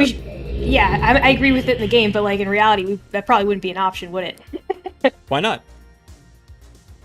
If you were doing a different endpoint. Okay, yeah. Never mind. The ones that were not on during this Yeah. evolution. Oh Okay, yeah, the I'm ones going that were in the with, little locker cart thingy with the laptops. Okay. I'm gonna go with endpoint analysis. Final answer. Okay. All right, I'm gonna roll the Roll dice. the Here lucky we go. die. All right, come on, Al. It is an 18. Oh shit! +3. Nice. Okay. I'm so glad. I really wanted someone to get this. Okay, with your endpoint analysis, Al, can you give me one more roll, please? Oh Yeah. no. 10. Okay. All right. You just made it. So Yeah, squeaking in. you found some good stuff. First thing that you noticed in your endpoint analysis is on one of those old endpoints, you took a look at one of the things that Monkey does is it caches old packages, right? And you can take a look, you can introspect those packages. You can do like an unpkg to take a look at what actually is inside the payload, right? They're just glorified archive files. And one of them was an update to the local admin password that was deployed on all of the Macs for administration. And because you can do that, it appears as though there was an ability to just look at the admin password that can authenticate over SSH to every host in the environment in plain text. Okay, so we can expect at this point that they have they pushed this out. They looked at the common admin password and they communicated with SSH to push the ransomware to all these hosts. So what you did, because that's why I gave you the second roll. What you did was you went back and took a look at every log that you had specifically from the TeamViewer target, right? And you saw that there was that SSH authentication coming from there to the the Monkey host, or the Monkey server. And that is odd, right? To have the local admin SSH from a user's endpoint into a server that wasn't an IT asset. Mm-hmm. And it looks like that's it when it comes to SSH, because that's all that was necessary. Once they got to the Monkey server and could make whatever they needed, that was the ball game. Monkey would have handled the rest of the deployment of the ransomware. That seems pretty straightforward. Yeah. Okay. Okay, so I get to choose who goes next, right? All right, who hasn't gone? I think we're rotating around again, right? I think, yeah, we've gone around the horn. Yeah, but then also if we go in the same order, then two people miss out on turns. Okay, well, that you're just trying to get out of it. So I'm just going to give it to you, Helen of Thor, just because I'll you're do trying it. to get out of it. I don't care. All right, There's more all than right, one you're game. I'm just saying, you at the end of the line, getting out of another turn. Maybe we have to do it like a nice just snake to sit, draft. wait We'll do until it everybody goes. 2 turns for somebody next time. Okay, so now we're on persistence. Yeah. Mac persistence is weird. I'll just admit it. I don't What's know it- what it it looks says like. PowerShell It's so Empire strange. on the card there. Husky, what are you talking about? We worked so hard on Mac persistence. I for know. offense. I know. It's still weird, man. Let's talk for a second about Mac persistence. Oh my God. God. What are some ways? Hold on. Yeah. Okay, so what is that one that's like it's the scripting language that you're like AppleScript? somebody in the AppleScript. It's the scripting language that somebody in Silicon Valley in the 80s came up with that was like, we're going to turn computer syntax into human language. It's the strangest thing. So That's just all programming languages. Yeah, That's just sure. what they no, are. Al, if you Granted. look if you look at AppleScript, it'll No, blow I- your mind if you haven't seen I'm it. gonna It's I'm wild. gonna I'm going to okay, so like I see the sim, I see the persistence with cmd.exe. Okay, here's an example of AppleScript, okay? This is code syntax. Tell application system events to make login item at end with properties open brackets path destination path hidden true. Tell application system events to make login item at end with properties. That's actual command syntax for AppleScript. I'm just blown away. Yeah, it's wild. I love it a lot. Is it anything like Swift? I've never seen AppleScript. No, I don't so think I so know. AppleScript AppleScript is what you used to have to use before Automator existed to do like non-codey things on Macs. But let's talk briefly about persistence on Macs. There are generally speaking two ways that malware does persistence on Macs. The first way is by something called a launch agent or a launch daemon. And what that does, it's very much so.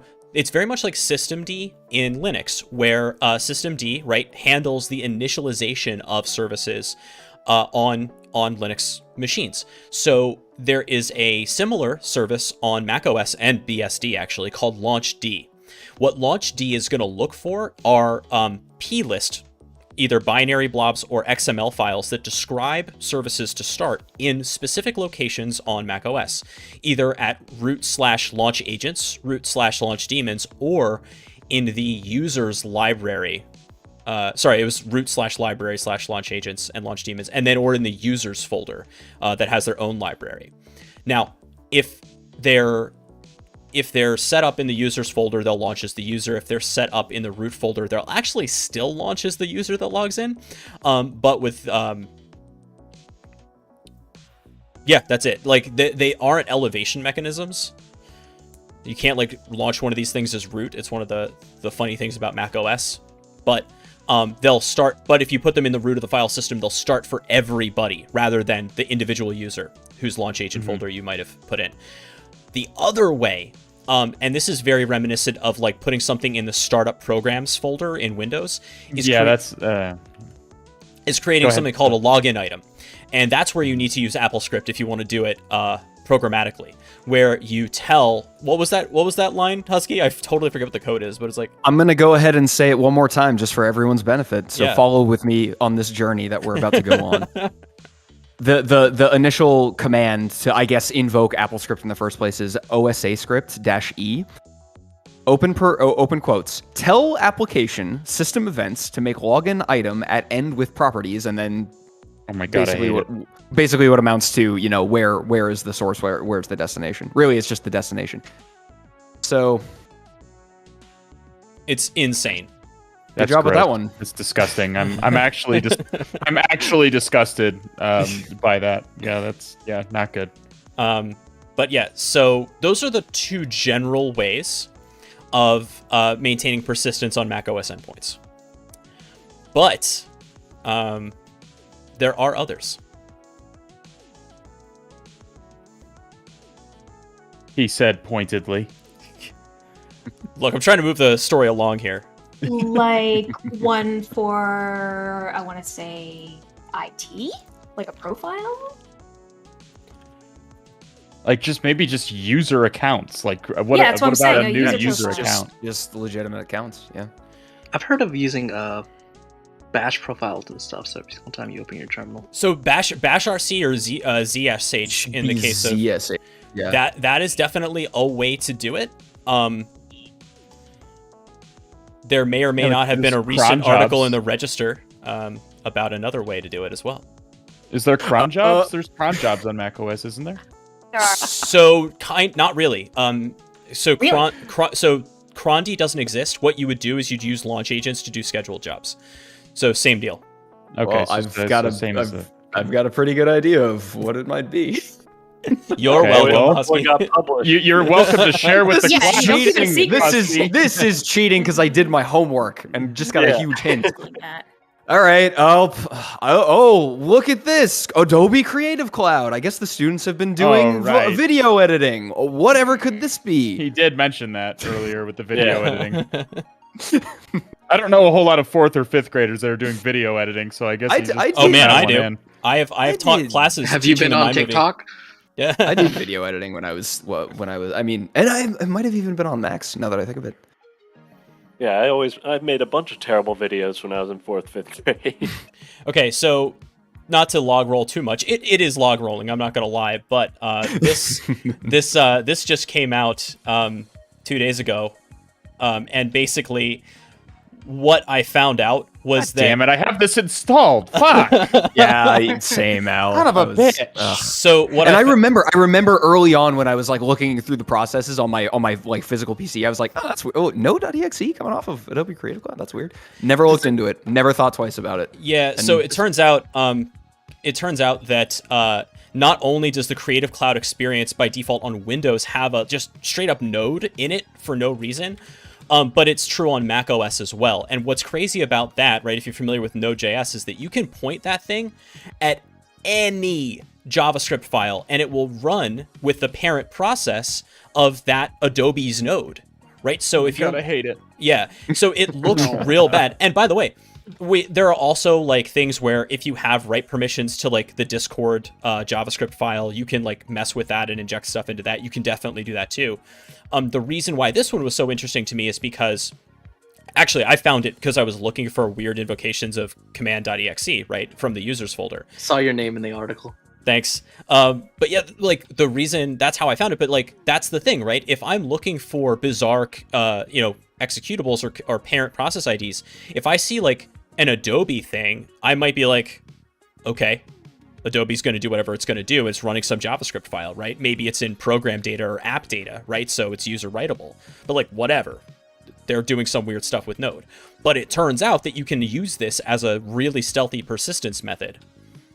And then Greg Linares actually chimed in and said, so NVIDIA's GeForce Experience does the same thing, but their version System of Node level. runs as system. So I'm still working on that, but if we can figure out a way to get NVIDIA to write arbitrary files, arbitrary JavaScript to whatever the NVIDIA thing is using for its like main.js, that's the ball game, right? We'll get a system shell right off of that. But anyway, so that's another way that persistence can work. Hint, hint. Just off the top of my head, like Yeah, I just got back for that NVIDIA GeForce gem. I'm glad I don't have that installed. I definitely do, and I have been trying to I have that too. destroy my Yep. own machine with it. That's a hard gonna one say, to yeah, that's test just- too, right? Because you need to have a GPU that runs NVIDIA. I mean, Yeah, before you could just run the installer and, or like you could just plug an NVIDIA device into a computer, and it would run with system privileges, and then you could just right click and access PowerShell from the window. Wasn't that Razer? Yeah, it was Razer. Yeah. Oh, that was Razer. Okay, Yeah, that never was the mind. mice. The headphones too. Like, so Or I was keyboards. actually saying, like, Right. yeah, between Razer and NVIDIA, like gamer laptops or gamer computers, Yeah, we're great fucked. targets. Yeah, I'm screwed. But yeah, so Someone's gotta mine crypto. we still are looking for a persistence method. How might we look for a persistence method like this? You have to gotta the endpoint think analysis. like the endpoint analysis at this point to go. We could grab. I mean, where do we Wait. think they went for persistence? Like they wouldn't need persistence on every single host that they push the ransomware to. Right.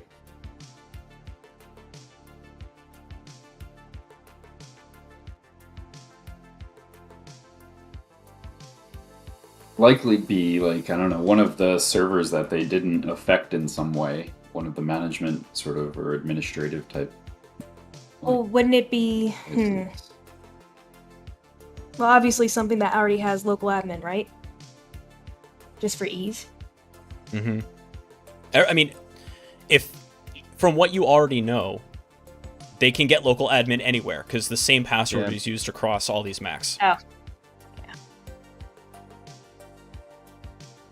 Yeah. And so once you have the clear text password of the local admin, you don't need to persist at elevated context. Like you can persist at the lowest possible level and then just punch up whenever you need to, which is like ironically a security best practice if you have admins in the environment and they shouldn't be logging in with their administrative context at every given point.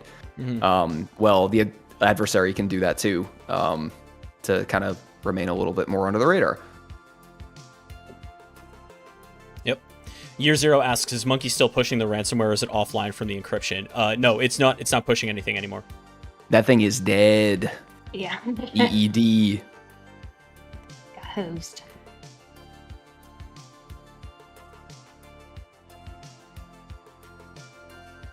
Yeah, I'm chewing on this. I'm It's gravitating. Oh. Yes, Helen. Sorry, go ahead, Helen. No, please. I want to hear your thoughts because well, I'm still chewing over the question of where. So that's what I'm thinking, right? Endpoint analysis would probably be the best bet, but we need to specify a host. Yeah. So do we want to cast well, we can't cast a wider net because we don't have a seam. At least not right now. I hope Skip Townsend is back from vacation to He got to paged. Fiji.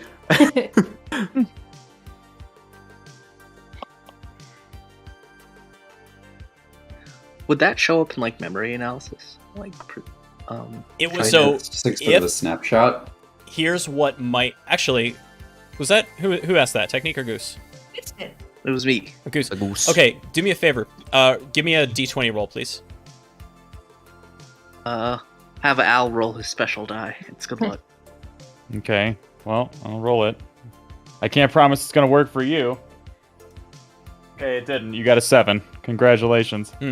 Well, this is a failure. On Yeah, your boy, part. that's a real head scratcher. Honestly, I'm leaning towards physical security review. Maybe we could find some comical videos, some America's Funniest Home videos or something. Like someone man. slipping on a banana. I don't know. Physical security. Okay, I yeah. think So IR mostly what you'll find is like this is genius. Okay, does physical security review include all of the like TikTok videos and like Instagram videos that the students are putting up? Can we open source intelligence gather and find something? Genius, GoPro. Genius. Although maybe some ethical concerns there. mostly That's what my you're going to favorite see are card. kids doing Fortnite dances at recess. Okay, but can we maybe we enhance and then we go into the background and there's somebody in a hoodie and they're plugging something into. I don't know, man. I'm just saying. Wait, so does the card tell us if we have security cameras?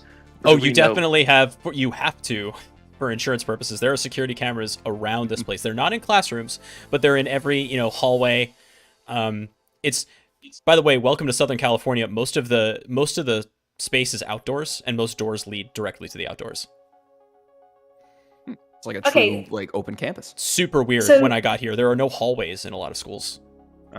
So since we know they can doesn't matter because the local or the admin password is compromised, so that they can escalate anywhere. Mhm. So would it make sense to want to establish persistence somewhere that they're going to overlook?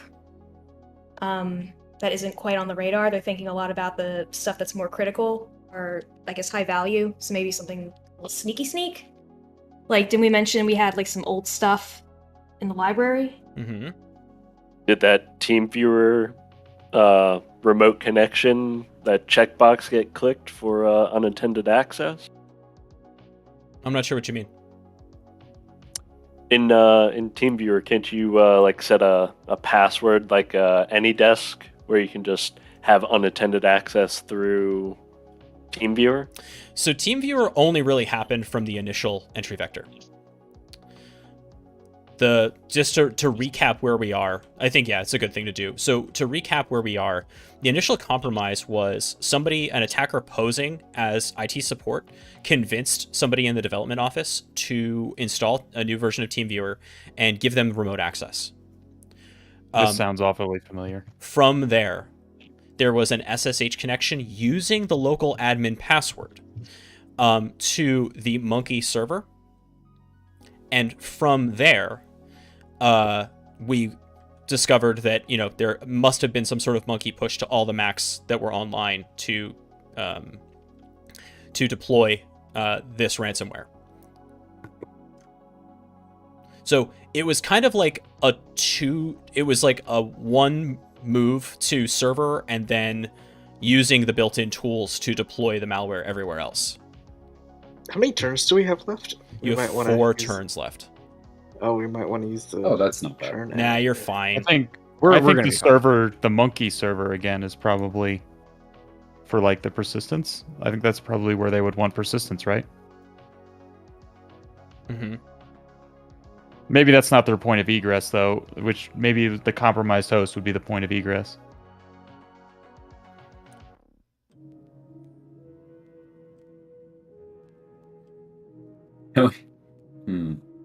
Any form of cyber deception to help find out where they're hiding? I don't know. We could do firewall log review and see which hosts are communicating externally through with that C2 that we talked about. Those Have must they- have persistence on them. Mm-hmm. That's why I was mentioning firewall. I mentioned in chat firewall logs could tell us where to look for persistence, Oh, like yeah. communication potentially.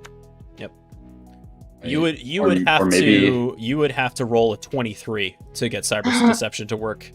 Oh damn! Hoping they trigger a canary token. Oh, or you're something. telling me there's Well, no, there's not even a chance because it's not we don't roll with advantage on that one. Don't let your memes be dreams. I'm willing to risk it all. Risk it for the biscuit, Goose. And like in that regard, like network threat hunting would be ideal, but I think like we talked about before, like if you don't already have, like it would be tricky, like trying to look for beaconing activity specifically. Although wait, you don't really. Well, I'm leaning towards firewall log review. What do you guys think? We track down the endpoints that are communicating in that malleable profile that we've discovered. We look at Sure. those and we canvas those specifically for so it's really like a joint effort, firewall log into endpoint analysis, right? I like that Mhm. play. Yeah. Okay, anything that sticks out of that Prax, pool. Prax, everyone knows that attackers don't use Google, they use Bing. Yeah. That's what hackers use. Mhm. I mean, I use a Koja, which uses the Bing API, so technically you're not wrong. You're a ransomware operator, Al. Apparently, yeah. Oh God. You've been in our midst this whole time. Yeah, I've been hiding in plain sight. So where are we? I sign off on firewall log review. Okay. What's I that firewall? co-sign Helen. Firewall. I like that play. I like the firewall log review into an endpoint analysis play. I Okay. fifth it. Am I rolling? That wasn't a roll. Am I rolling or somebody else? Places of 15 Yeah, down. you don't want me to roll because my die are cursed. Oh! Just made it. Yes.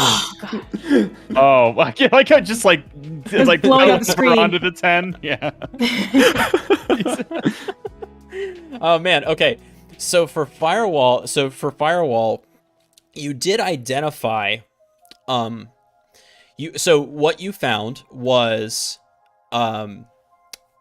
the C2 traffic. You found other sensitive machines like the development machines, right? In that same kind of that same office from the initial compromise, were also showing evidence of the C2 traffic. And you also saw SSH, right, from the team viewer to those machines, right? So you were able to kind of see that kind of pivot before even they got to the monkey machine. So they kind of went and got, it looks like maybe C2 and exfil happened before they were able to deploy the ransomware across the board, right? All from basically network enumeration, right? They just tried to SSH into everything that moves with the credentials that they ostensibly were able to pull from the initial Mac machine that had the cached monkey package that had the plain text password in it. And that is what you see from the firewall. So you've established more of where the C2 was before ransomware started to go off. But you still aren't quite sure about persistence on any of these systems. So now we would want to go into endpoint analysis. Mm-hmm.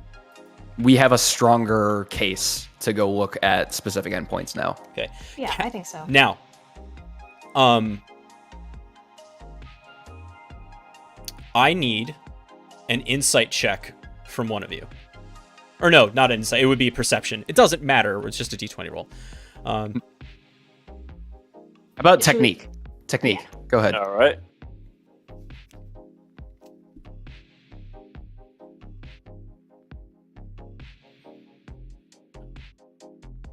And 9. Thank you very much. I should have gone with GoPro because he's assimilated back into the infinite tesseract of knowledge, and Yeah. clearly that would have been the better move. But you know,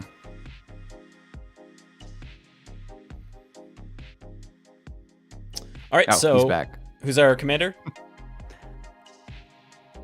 I think if we're going back around, who is it? Husky? Is me again, I guess. Okay. I'm straight up endpoint analysis. Okay. Yeah. Point analysis. Now, you're getting familiar with this environment. So Well, it is turn 8, so I'd hope so. I'm gonna give you a roll with advantage here. Okay, cool, nice. So for those of you who don't play D&D, what roll with advantage means is we're gonna roll twice and take the better of the two. And can you All right. tell me what you're looking for on the endpoints, and what Okay, endpoints you're so looking on? 'Cause we We're gotta gonna target. we're gonna target it down to anywhere that we got a hit on the malleable profile / SSH authentication. We'll track that down per what we've researched in the firewall logs, as well as now. I guess we don't really have any internal packets to look at. But we're gonna go look on the endpoints of anywhere that we can find a good profile match on the malleable C2 or team viewer at that rate, I guess. All right. So we're looking at some of the Mac hosts. All right. Let's see how lucky you're gonna get here. All right, I'm rolling. Oh, Wait, you're rolling. are you rolling? No. Yo, let's take your roll. is that the roll? I don't think that's the roll. No, you All go right, for here it. we go. First roll is 2, so we're gonna roll again. Second roll is a 2. Wow. Oh okay. my god! Wow. To be kidding me. Unga bunga, actual unga bunga happening over there. Triple advantage. Hey Taggart, because you've bestowed rolling with advantage on me, I get to now decide whether we want to go with 2 or 2. And in that case, I think I'm gonna go with 2. A double deuce. I think you're fired. I think that's the way that goes. I think Radiant is no longer in need of your services. Hey Husky, can we talk over here in the hallway for a minute? Can we talk over here for a minute? I'd take him out and shoot him after double twos. That's a little drastic, sir. Okay. It's only in the foot. Well, listen, I'm on edge after the contractor didn't call me back with an active ransomware situation. Honestly, a perfect D&D moment. You get advantage and you roll double twos. Thank you very much for that. I hope that's clipped. Contractor's the same guy on vacation. Now, one thing we Side actually gig. didn't talk about, because I don't like this, is the call-in consultant. Because you are the it's because you yeah. are the consultants, right? In this case, but if you need help, you know, it's over here. You know, you can see what we get with this. Oh God! All right. I wonder if they can roll better than Husky. They are paid to roll better than me, I guess. Is Goose up? Oh, it is my turn. I think it is. So how does memory analysis work on macOS? Like, does it suck? No, it actually works great. In fact, I would argue it works better in some cases than like EDRs, because EDRs on Mac are trash. They're trash, and it's because of the architecture of Unix-like operating systems, right? There is not really the same level of APIs for like create remote thread. You can't do that no kind Windows of stuff. API. Right. There's no Linux API like there is for a Windows. Yeah. The processes are designed to be isolated in the Unix kernel, and so like it's not really available. Now, what you can usually get with EDRs, like what can EDRs do on Macs? They can do like command line stuff. They can monitor that. They can monitor network traffic, things like that. And they can do most of the time EDRs when you put them on max. Really what they're running is like a signature-based AV under the hood anyway to keep you safe in that regard as well. Mostly Bitdefender white labels its AV engine a lot. And so that's largely what you're going to get. Now, in terms of memory analysis, though, you're actually getting a memory analysis of the whole system. So you're going to get to see the running memory of all the processes just like you would anywhere else. And if you were to use a tool like volatility to analyze that, yes, you would get real data from those running processes. Absolutely. Okay. Does anyone think that's a bad idea? I shouldn't do memory analysis. Okay, well, We're Goose, kinda I'm going to low ask you to intent. give me another D20 roll.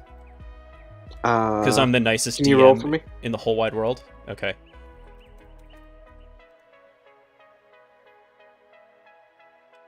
Oh, I feel sad. Ellen is no longer the stigmatized bad roller. It's Husky now. It's Husky now spread. has Pass the earned the torch. label. I mean, that That's was fair. That was a 6, so that wasn't much better. God, yeah, just no luck for this team today. All right, keep going. Yeah, don't sound so Um, upset about it. Anyone think it's a bad idea that we shouldn't do memory analysis? The only thing I don't like about memory analysis is it's like kind of like a slice in time, like when you're doing it, and it kind of only gives you what you're capturing in that moment and nothing like sort of before or after sort of time series wise. Mm-hmm. And the Yeah, the host could be persistence might. I mean, the persistence needs to be running. Right, if you for It, some, it yeah. needs to be running. It may only be beaconing every so often, but the process is very much still executing. It might just be sleeping. So this might be as good as endpoint analysis for figuring out how the persistence is being done. Good roll, let's get it. Okay. Let's go. Can you roll I'm for me? sold. Yes, I can.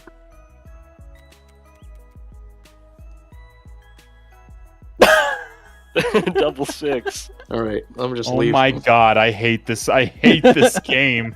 Why? Oh, No, you know what? Everybody's just gonna leave. I'm gonna carry the advantage forward here. Why Magic Lightning Box not do what we want? oh, Dang it. We try to conduct memory That's- analysis on a range that's- of word Dude, this machines. happens Technic- every time. So no, but an 8 is with 3. Oh, actually, that you makes got it. 11. So That's we right. squeak by, Yeah. squeaking today. Oh my what god. one host we can pull Oh. memory on. Okay. Here's what you found. This was just plain stupid luck. As you were analyzing, as you were taking a look at the endpoints that were in those laptop carts, right? You took a look at the library terminals as well, those ancient ones that don't have any real updates. And you noticed that it was still trying to pull packages from Monkey, but wasn't able to execute them because this thing errored out. So it had an error message about trying to receive this new package. And the reason was that this machine, those machines, the library terminals, because they didn't need them, did not have Adobe Creative Cloud installed.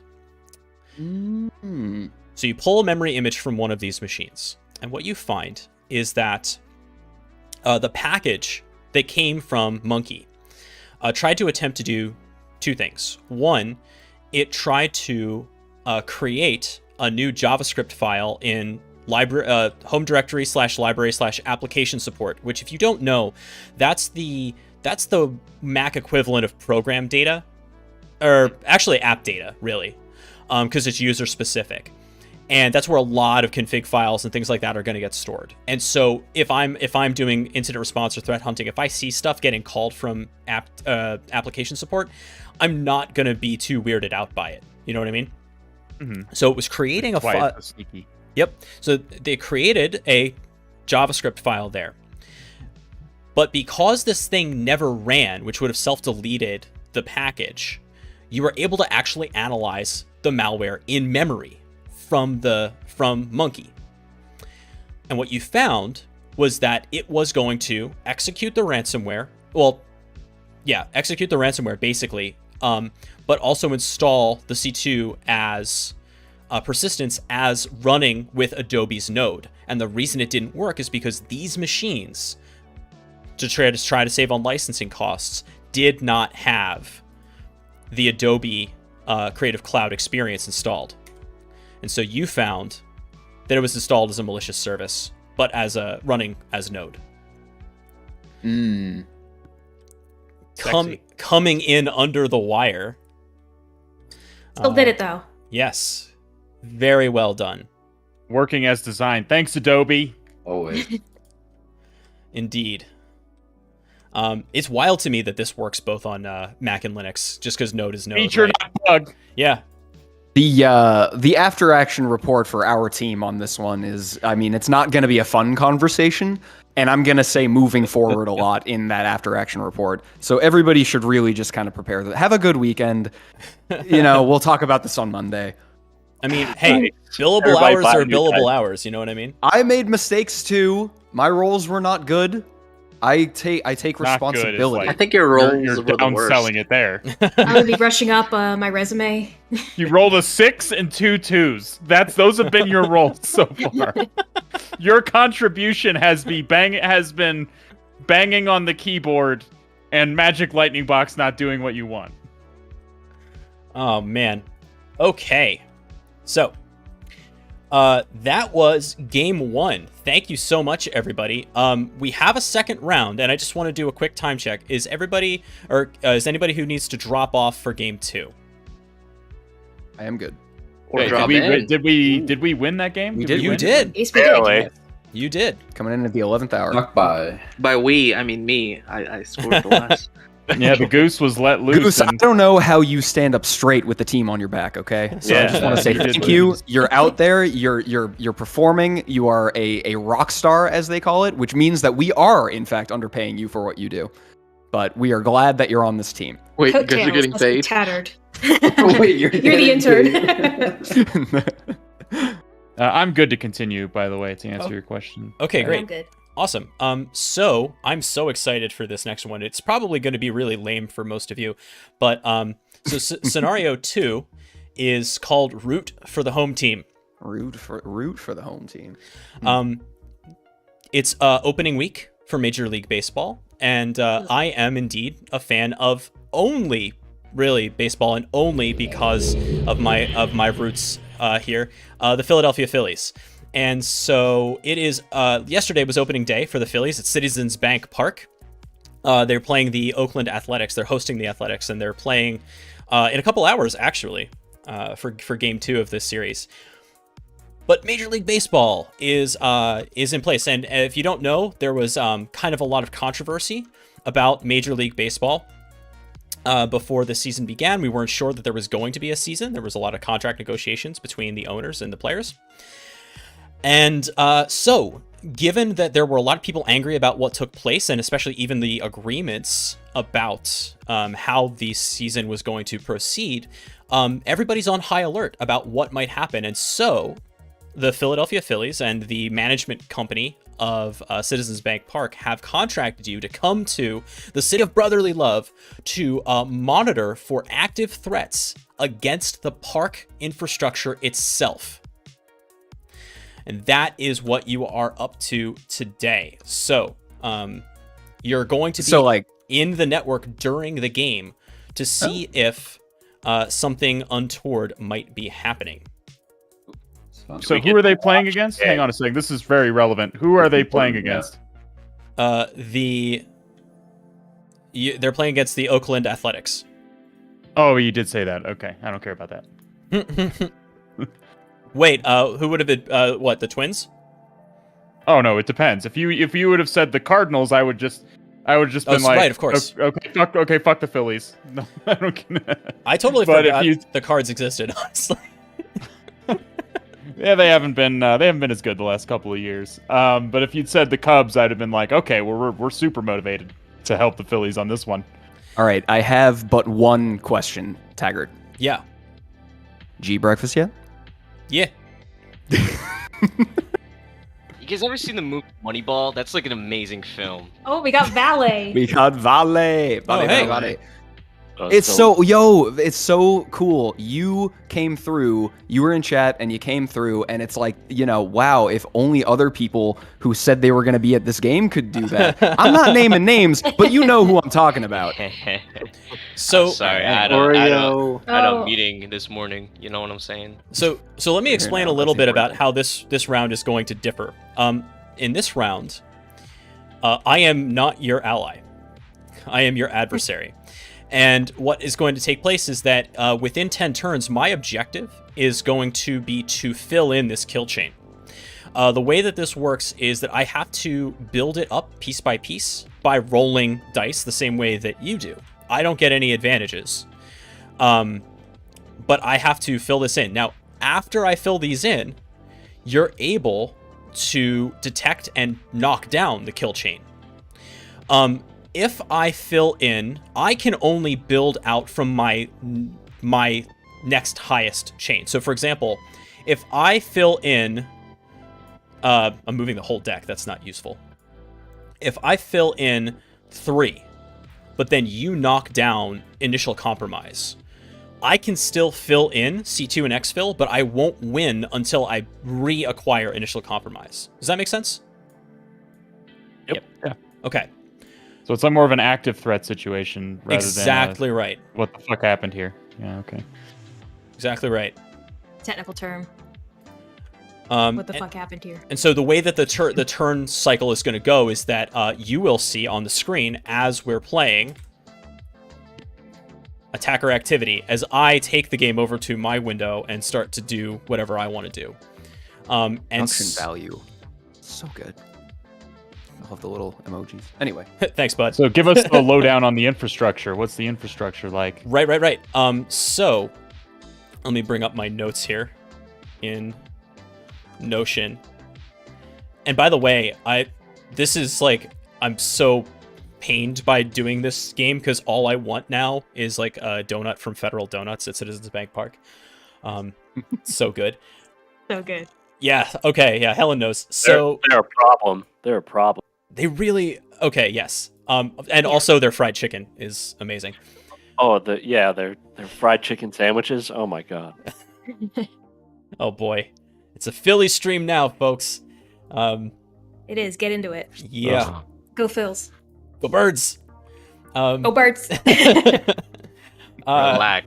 So this is an AD network, so they do use Windows, but so they also have a little bit of, for lack of a better term, industrial control. And, of course, they have quite a bit of AV going on in the stadium. The cameras for the broadcast stations, the interaction stuff in the skyboxes, and, of course, the what we consider the crown jewel of the signage system, which would be the Jumbotron, right?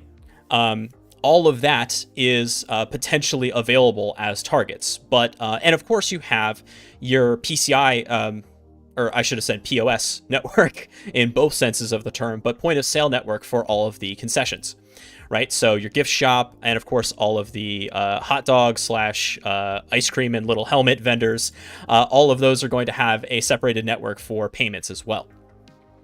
So lots of juicy stuff to take a look at and defend. In terms of what you have available, well, the owners have money, and so you have what you need. You have a centralized SIM. You're going to be working with Splunk today. You have firewall monitoring. You're looking at a Barracuda network for your firewall. What else? Ask questions and I'll answer.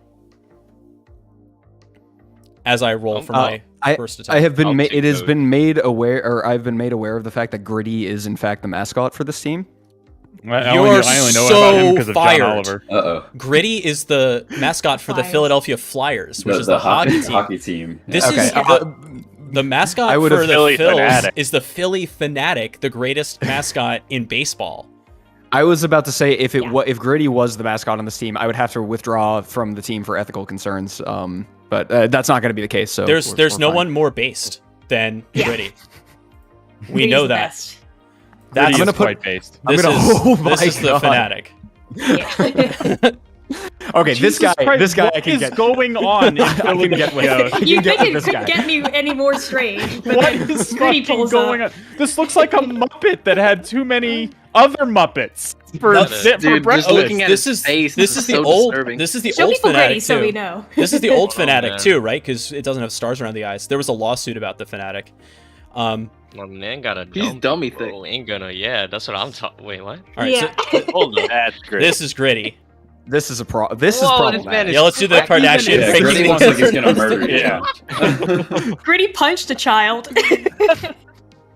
Yeah, I would expect Gritty's to not find fucking Gritty around. in Five Nights with Freddy or whatever. Five Nights at Gritty's. yeah. Gritty is a chaos engine. But the perfect. Well, I think the backstory for Gritty was that like Gritty was made out of like essentially just trash behind the stadium that became sentient, Yeah. and it's the perfect Philly story. It is. It's Philly energy. If you don't know like what we're talking about, I need everyone to go look up Hitchbot. Okay? Just look up Hitchbot and you can talk about what you find in chat, but that is my home. And that is where my heart lies. Okay. So let's see here. How do There's too much East Coast energy in this in this game. It's beautiful. I love it. I love it. Yeah, we're going there. Okay. Praxius asks, "Oh my, I don't know." Praxis asks, "Is this the back door or the breach part of it?" Oh my God, Gritty's coming for us. Okay. My question is, so the sim is Splunk, but what AV solution are we using? That's a good question. Let's say we're using it's Defender across the board, but Defender for endpoint. ATP. Okay, so the good one. All right. Mm-hmm. All right. What about SSL stripping? Do we have a proxy situation? On some of the networks, but not all. So for the IT like admin network, yes, you do. But for like the POS and stuff like that, no, you do not. In fact, you can't. Those are all internal, I would assume. They got to I go would hope. outbound for payment processing, right? But we can't. That's like a legal concern. But assuming those are firewall, they're only allowed to talk to the payment processing stuff. Right. And all that. yeah, the you do POS have- stuff you do has have, to be segmented. Yeah, Mhm. that's fair. You do have ethical, legal concerns there. Yep. network. Orbital's like, how about Santa? Yeah, well, we booed Santa and we threw batteries at people, but Hitchbot, I think, is the best one. So for network monitoring, network detect and respond, anything there? Yeah, you're across the board, and you do have on the digital signage network and the IT management network, you have spans and taps, so you have PCAP. This network Nice. is based, man. Yeah, Yeah, I feel at home. The Phillies aren't pulling punches. Any canary tokens or any good cyber detection stuff? No Big fan of deception, that. really, but yeah. No, the management company for the stadium, really, in conjunction with the Phillies, they're not messing around. Is the does CrowdStrike have like a booth like in the stadium? You know, I don't think so. Well, CS Falcon's That you not know of. used. Yeah, It's Windows dependent for endpoint. that's right. Anything to worry about on the external side? Maybe like remote access? Is there a DMZ? Is there like a web server there that, we got? Great question. So, there are like subdomains for the Aramark company, which is the management company for the stadium, that do have web interfaces. They're not published, but if you were to do like real good subdomain enum, they could be discovered. Yes, they are in a DMZ, supposedly. But yes. Supposedly. Mm-hmm. Any port security? Is it MAC filtering 802.1x? Are we No just knack. plug and playing with no? What are we doing? There's okay, There's a so lot. there's let me put it another way. There's knack in the business offices in the stadium. But Okay. yeah. I have a question. I'm not very familiar with how, like, just like the business behind like running and operations of a stadium, but is there like some sort of parent venue company associated with it? Mm-hmm. Yeah, so the stadium is managed, especially the concessions and things like that are being managed by Aramark, right? And they're the employers of the people who operate the booths, things like that. And so there's that, and then there's a holding firm basically that contracts out for IT management services for the facility. Are we I worked aware at a of? concession stand? Neither of which are the Philadelphia Phillies, right? The Phillies like use the facility. Right. Yeah. Anything Are to worry we? on Wi-Fi? Is there a guest VLAN for Wi-Fi? That's There just completely is, yeah, segmented? Sure, that's it's yeah. full isolation, right, point to point.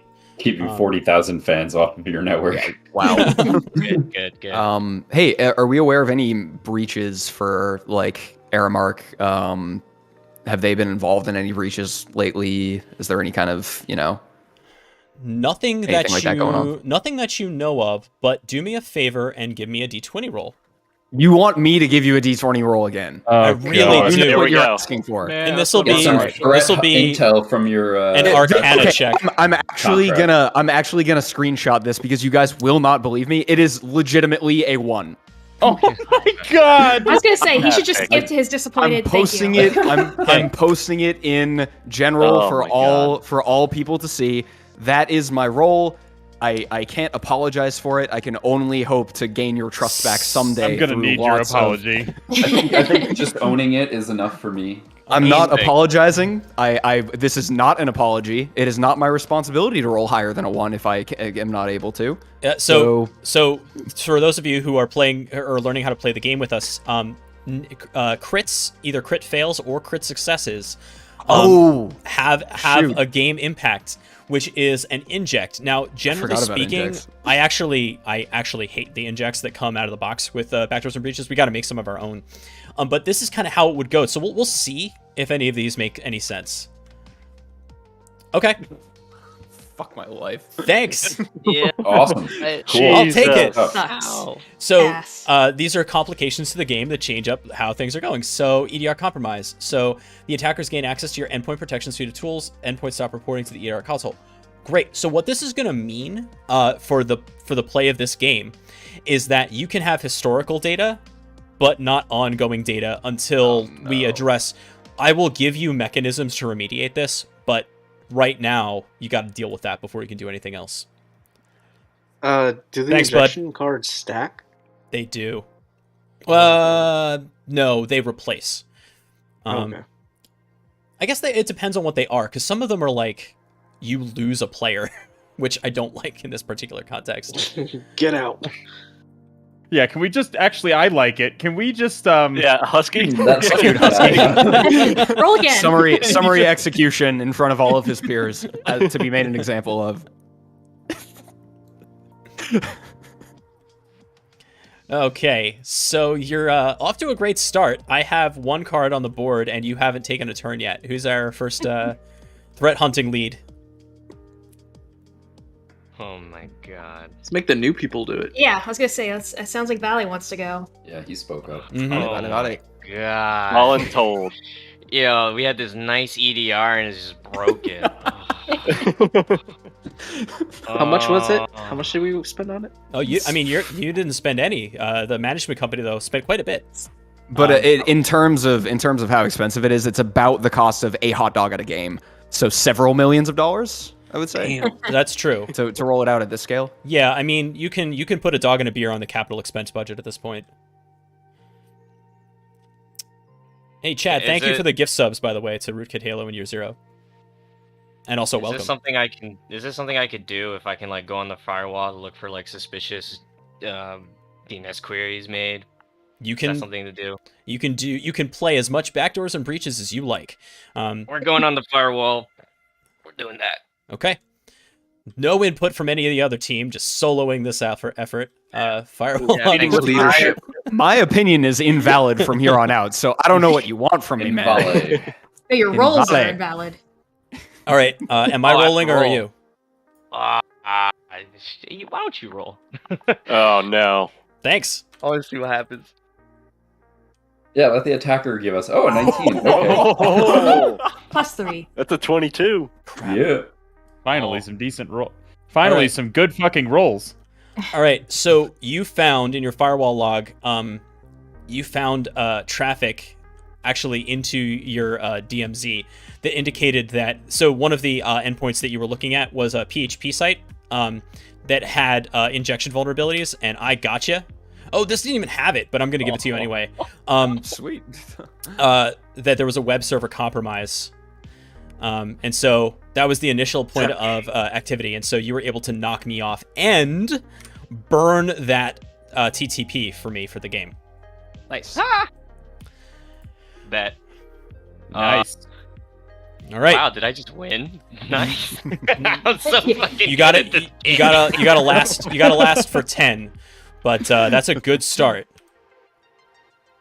Sick. All right, Can I'll I do any remediation efforts? Like take that web server off the DMZ? Or something like that? Or no? I No. don't think you have to do it was anything. your It's burned. ticket. It's your ticket sales web server, and Okay, never mind. Okay. We'll just go with it. Oh, hang on a second. I forgot I have to do a second thing. Can you play some like elevator music? What? I am on the stream. or some like Curb Your Enthusiasm, or like. No, we need It's to. more appropriate. I need like a mission, the Mission Impossible theme. We'll Benny edit Hill? it in. We'll edit it in Benny post Hill. that my roles Yeah, for the Benny last Hill makes round more are going to sense. be. My roles for the last round will be accompanied by the Curb Your Enthusiasm theme. Okay. I am back on the board with an 18, so thank you very much. Ouch. All right, Who's up? Vale, you can Oreo nominate bite. someone. Chad rolled up.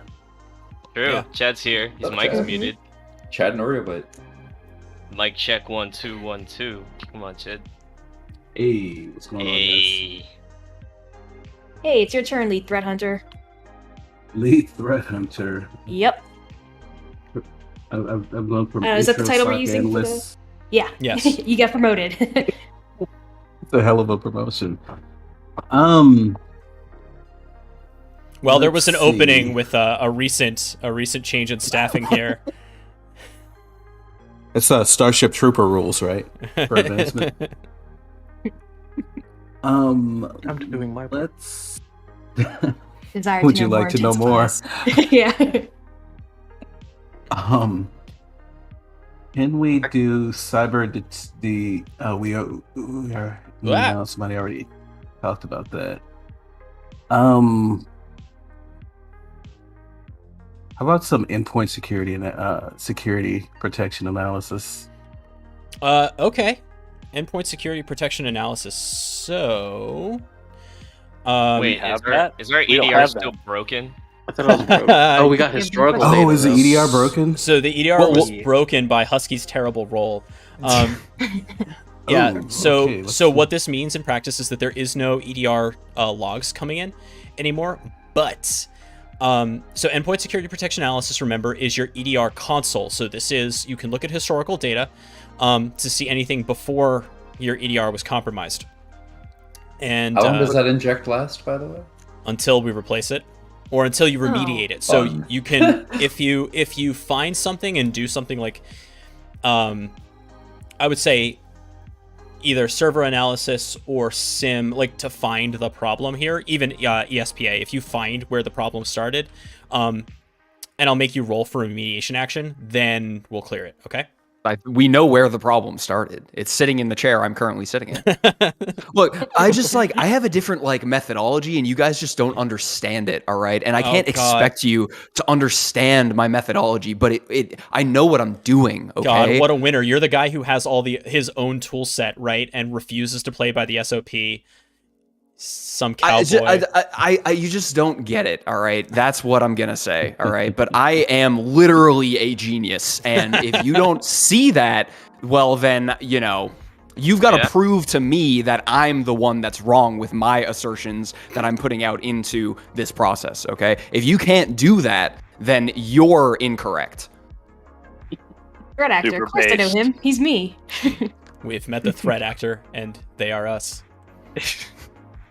Let's do a network threat hunting. Network threat hunting. Okay, so we're gonna take a look at some packets. I like it. Husky's like one shitty roll away from being considered an insider threat. All right, Chad, would you like to roll or shall I?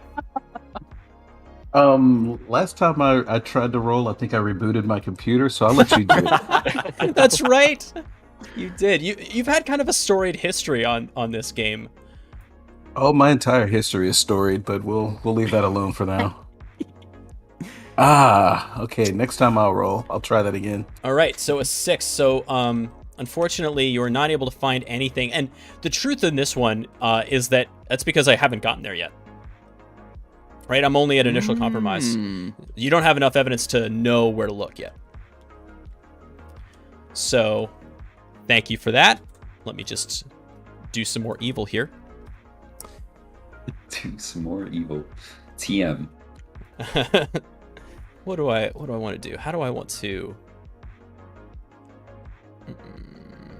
Yeah, that sounds good.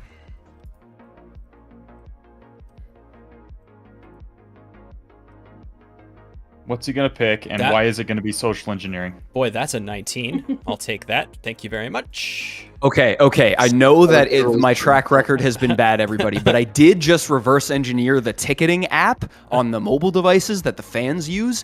Yo, it's got like malware in it, dude. I'm serious right now. I opened it up in Ghidra. Oh all God. Right? I opened up this Java-based. Let me finish. I know that what you're gonna say. Listen, are you Husky Data over here? I will not, for legal purposes, say what my name is in this bit that I'm doing, but I am going to say that I opened up this Java-based Android app in Ghidra, and it looks weird, man. That's all I'm gonna say. All right. Is it Will you phoning show home us to with China? red circles and arrows? The CCP, yeah. Yeah, circle random stuff. You need to draw on it. I don't know. For legal purposes, I do not know whom you are referring to when you make those claims. But I will say that it's bad. It's bad. This ticket sales app is tracking your ticket sales. CVE, please. I got red circles to prove it. Hold on. Let me stand by. It's almost like they want you to go to the game or something when they send them to you. That's pretty suspicious.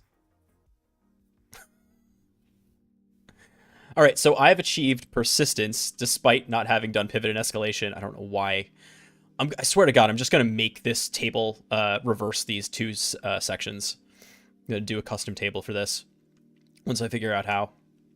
That is weird. It drives me crazy. I'll talk to John Strand at some point about it. Like, hey, why this way? Why did we do it this way? Actually, if anybody from Black Hills is watching, I'd love to know. Well, it makes sense to me, right? You wouldn't get persistence first? But you do. That's the point, is that you're saying they have it ordered with persistence first before pivot and escalation,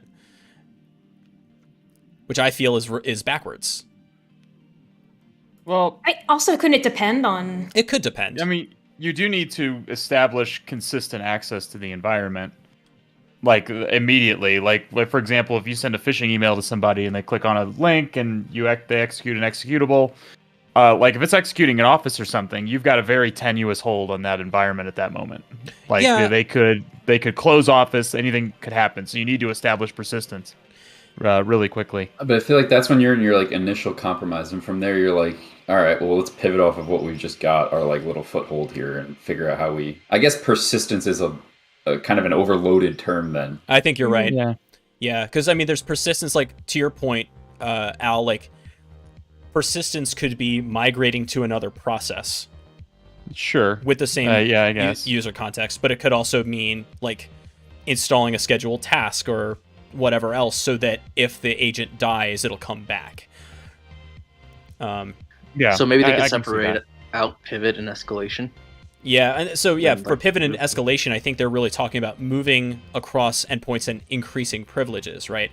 And to me, like, I guess persistence could be established on endpoint 0 before you start escalating. But I would imagine, like, pretty soon. Again, I'm not a professional red teamer. I'm a threat hunter. But the first thing that usually I see for malware actors doing is, as soon as they get foothold, the first thing they want to try to do is get elevated privileges on endpoint 0, so that they can make pivoting and escalation further way easier. Sure. Yeah, that is accurate. I agree. Yeah, and then usually I feel like the more advanced thing is like persistence throughout the network, you know? Yeah. Okay. All right. So we need a new threat hunting lead, and we need a new decision about where to go from here. Because I am halfway. Oreo's next up. You want me to take a crack at it? Go for it. Go. Let's see. What tools do we have left to use? Pretty much everything except Analysis. packet capture, right? You have, well, an Yeah, or endpoint broken. is not super helpful right Broken. now. You could burn a turn to fix that if you wanted to. That's outside the cards, but we can mechanicalize that. Would you, or guys, do you think we should burn? Should we investigate with a different method or fix a tool that we may need? I say let's fix EDR, man. That's pretty critical. All right, one for Yeah. fixing EDR. Anybody else? Co-signed. Yeah, I agree with fixing EDR. I Okay. think we should just party instead, man. Let's fix EDR. Okay. Immediate EDR. Yeah. So there's no card for this, but I'm gonna ask you to roll a d20, and Can you roll for me, please? I sure can.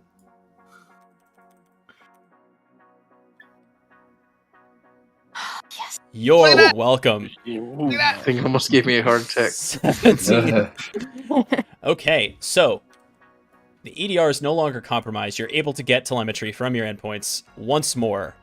Thank you very much for that, and thank you for the free turn. Okay, so like, here's the thing though. In general, I just posted my analysis of the application, and like, I'm telling you right now, Taggart, I think you should maybe like bring it up on screen because it's real important that you guys understand that this is malware. All right, guys, I'm not playing around. I didn't just take the Wikipedia image for assembly language off of the Wikipedia page and draw red arrows on it. Why would I do that? Why would I do that? I am a professional, all right? I am Wait, did he actually do that? I am He a did that. PhD candidate, all right? And so in this case, PhD means, you know, pretty highly disrespected candidate. But in any case, what you need to understand is follow the red arrows. The answers are in there. All right. Did That's all Jonathan alien actually language. just pull Who, like why did the you? assembly Why did, language? who is that? I don't know who that is. All right, I don't know who that is. Okay, well, I'm I don't even clarifying. know who Did that is. Jonathan Data just pull like an image of assembly data off of Wikipedia or Google and like just draw red arrows? Is that real? No, How would we know the difference, Al? No, he was, opening up That's fair. ARM I mean, 64 why wouldn't he just open up assembly Deidre? in Is my well, indeed, yeah. that's what happened. But he was opening Yeah. it up in an x86 analyzer, even though it was ARM code. Oh no, he's definitely an idiot. I've seen hear- this. I've seen this in the WhatsApp groups. Yeah, this is legit. Thank you. For real. Yeah. Thank you. This is legit. All right. Someone understands my genius. So, I have now pivoted and escalated. I'm having a great old time here, and actually, all right, this one I'll do live.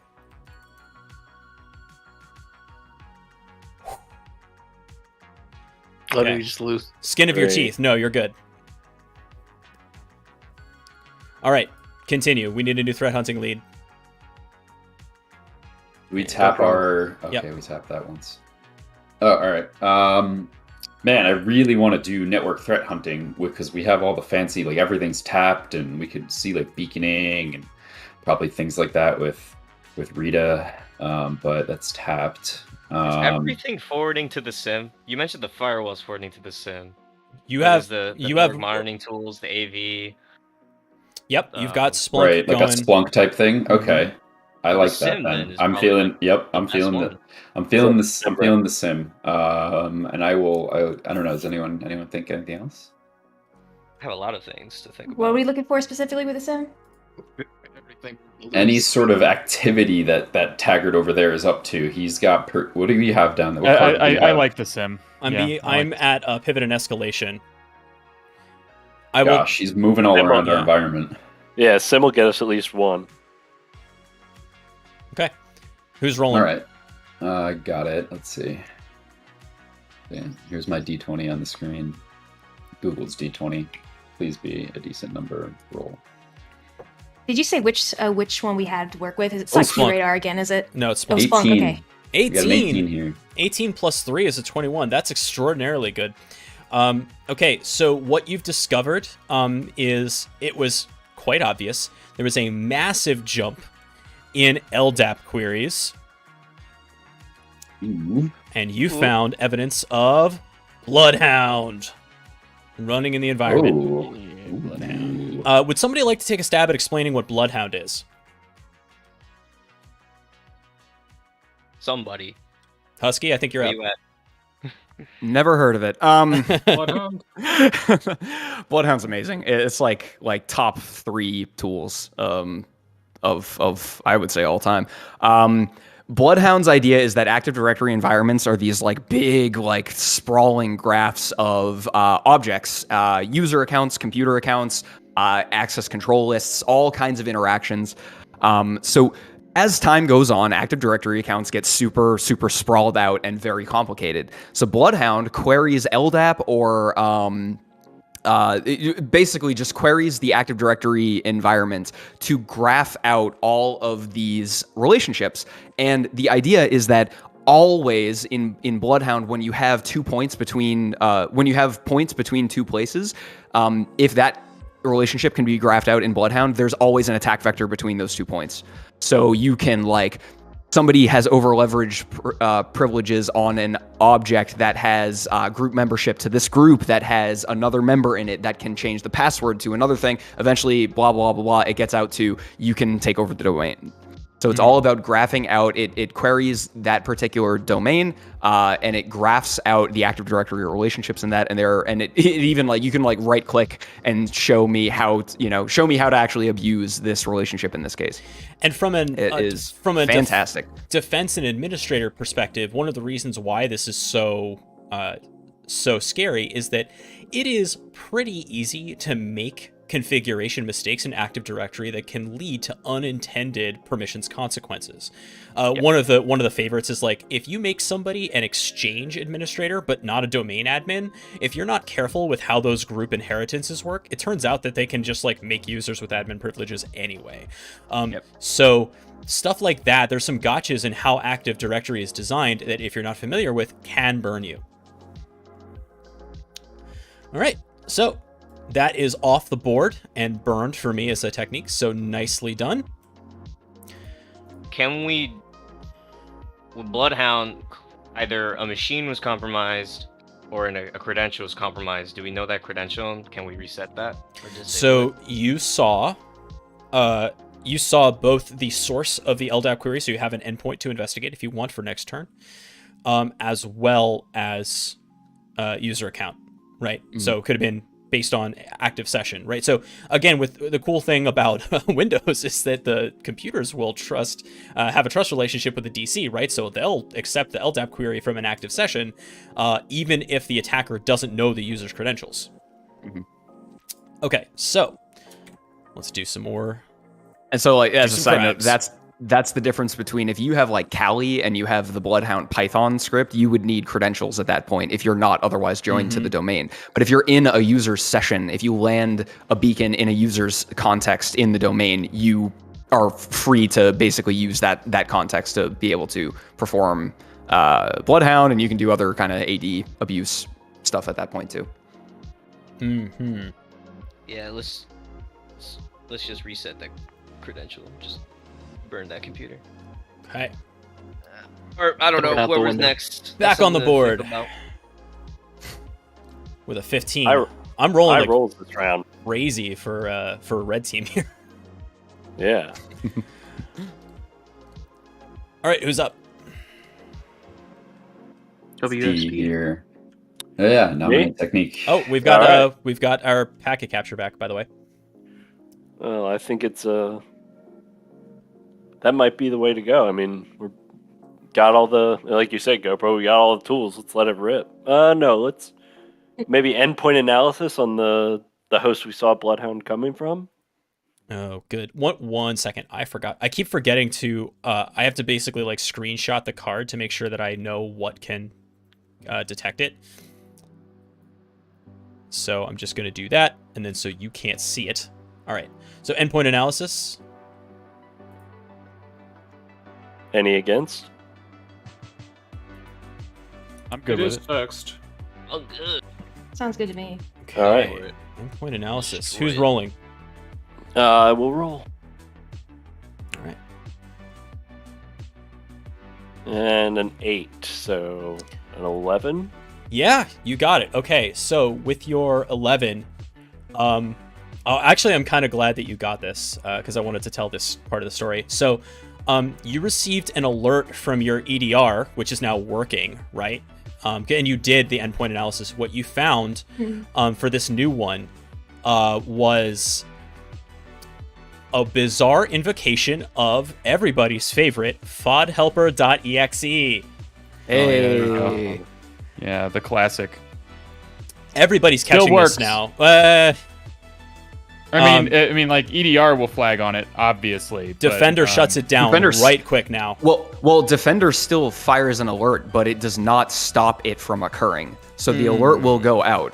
I don't know about ATP, but stock Defender will trigger the alert, but the UAC bypass will still occur. The UAC bypass, as of yesterday, the UAC bypass will occur, but then the triggering process will get killed. Whoa. Yeah. That's an evolution. Messing with that yesterday. Oh no. They caught Rusty Needle as well for the dropper. Yeah. I was not happy about that.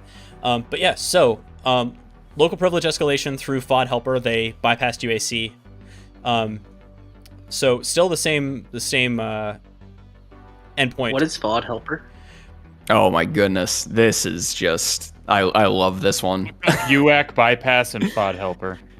It's a Microsoft binary feature on demand. I don't really even know what the legitimate use of this is, but the idea is that it is a trusted binary that you can perform UAC bypass. It will not prompt you for the user access control kind of pop up that says, "Hey, do you want to run this as an admin?" You can run it straight without needing to, and it will index a place in the registry to run a command before FOD helper even runs what you intend it to actually run.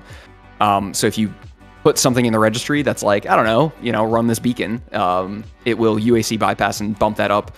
You have to be in an admin context, you have to be an administrator, not in an admin context, but it will bring you up to the admin level. It's just it's not quite like a true privilege escalation where it gets you from unprivileged to privilege, but it can get you from an admin user into the admin context. Still very dangerous. Yeah, that's right. So what FOD helper does is we did this actually on stream a while ago. We kind of did a deep dive on UAC and how you get that treasured admin token, right? And one of the ways is that if you have a binary, and it has to be signed really by Microsoft to have implicit elevation, it will run without the UAC prompt and get the admin token for the process. So that's really what FOD helper is doing. As Husky said, you have to have at least the potential to elevate. But then this will go look for the registry for the thing to run with that admin token. Yep. Okay, so that's off the board. Nicely done. You're keeping me at 3 here. You keep on pulling the pivot and escalate. I still have my initial compromise and persistence, though. But we're 7th inning stretch right here. Doing well. All right, as I attempt to pivot and escalate yet another way, who's going to be our next threat hunting lead? I think it's Alistair. Damn it. Oh, I prefer to just sit here quietly and critique other people's play. All right. Can we bring back the? We're still on the attacker activity card. Yeah, I know. Hold your horses. horses. That's supposed to be? Okay. Yes, I'm doing attacker activity. We have all the tools available. We don't have injects. The attacker has technology. So on the endpoint, so we saw fodhelper.exe. Did we see anything else on that endpoint? Well, it was the same place that you saw the Bloodhound run before. Okay, so I propose we run isolation. And we just isolate that endpoint. I mean, what is this endpoint? I guess I can ask for some information about this particular endpoint that's been compromised. You can, and also you have no guarantee that's the only place where there's malware. That's just what. Sure. That's what we see. Mm-hmm. So, what is the nature of this endpoint? Is it a workstation, a server? What is this endpoint? Yeah, it's in the business office. It's like the back office of the stadium, right? Okay. Is it a workstation or? Yeah, Windows desktop. Okay, so it's a Windows desktop workstation. Are there any users? I guess this would have to be endpoint analysis at this point that I'm asking, like for like users who use it and things like that. Yep, you are out of free information. Time for a roll. Okay, fair enough. Nice. All right, so what do you guys think? I think I like isolation here. We take the roll penalty, but it'll slow Taggart down by 3 turns. What do you guys think? I think it might be fun to give it a. So how does it work? In his wrench, yeah. How does this work in this scenario, Taggart? For like the do you just not get to play for 3 turns? How does this happen? So isolation in active threat actually does the opposite. It doesn't extend it because that gives me more chances to win. It actually shortens the game. Right. Yeah. So if you were to isolate at this point at 7 turns, given where I am, I would have 1 more chance to get to C2. But if I fail, that's it. Okay. That's like big. And that's why, but that's why isolation really does matter, right? Like that is how you shut down an attack in real life. That's why we want to do it that way. So, all right, I'm gonna be that guy. Oh, what about God. the business costs? Yeah, this is during a game, by the way. So This you're is talking during about a shutting game. down sales. We can't do that. I'm isolating 1 workstation during a game. I think we can take the hit, right? That's like, what do you guys think? They've pivoted, right? Yeah, they've pivoted. I mean, they have pivoted. That's true, but they're still running stuff from. I think getting a better idea of scope. Yeah, I guess. Do we have sim? You do. Mm-hmm. It was Do you guys think we want to go with? Do you guys think we want to go with sim? What did we say sim was? Splunk. Mm-hmm. Sim is Splunk. Everything's being forwarded to the sim. It's a pretty good, safe choice. Well, if we think he's pivoted, I think that's a good choice. What do you? We can get if you guys want a good look at the scope, I think that's a good choice. I think sim. Okay. Sim, sure. All right, sim. We'll roll sim. All right, who's rolling? All right, I'm rolling. All right. I'm rolling here. A 10. So 13. Yeah. Right. Squeaking in. Okay. With a sim. With a 10.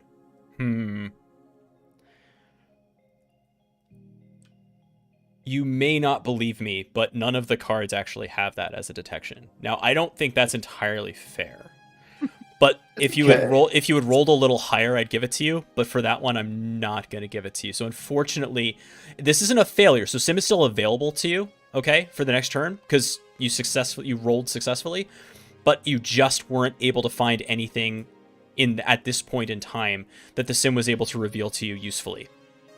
Okay. And that may be because you're not sending all the right logs to it, that they're doing something that isn't just like configured to be logged, whatever. And hey, Sure.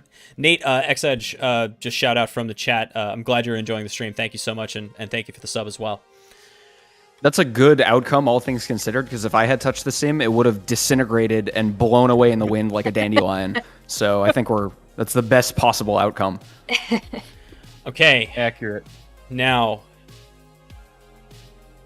Last time we didn't pay our bill. Is that what happened this time? Let's see here. What would I It's a want to licensing do? issue. What would I want to do for... Don't forget the screenshot. Thank you, Helen. What would I want to... I have to succeed first. What do I want to do, though, for C2 and exfil?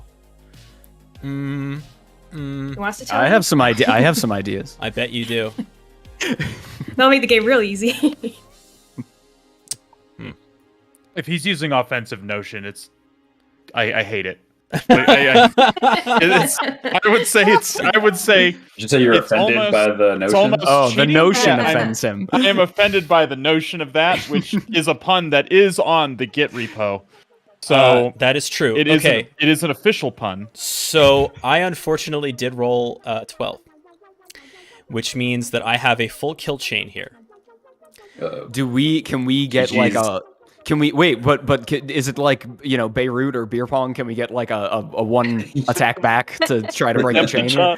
Well, Redemption. you can, but before we do that, you look in horror as you discover that the Jumbotron now displays the following I message. was hoping that would happen. Oh man! I was Pay hoping us I your almost cryptos. brought it up. Major League Baseball. This is your reckoning for ruining America's pastime. The designated hitter rule, already allowed in the filthy American League, has besmirched the entirety of the sport. This is just the beginning. We demand These National League terrorists. What's we going demand on an here? immediate removal of the DH rule in all of Major League Baseball. Failure to comply will result in continued shutdowns of stadiums across the country and Toronto. Toronto. Do not test us. We are waiting. We are already here.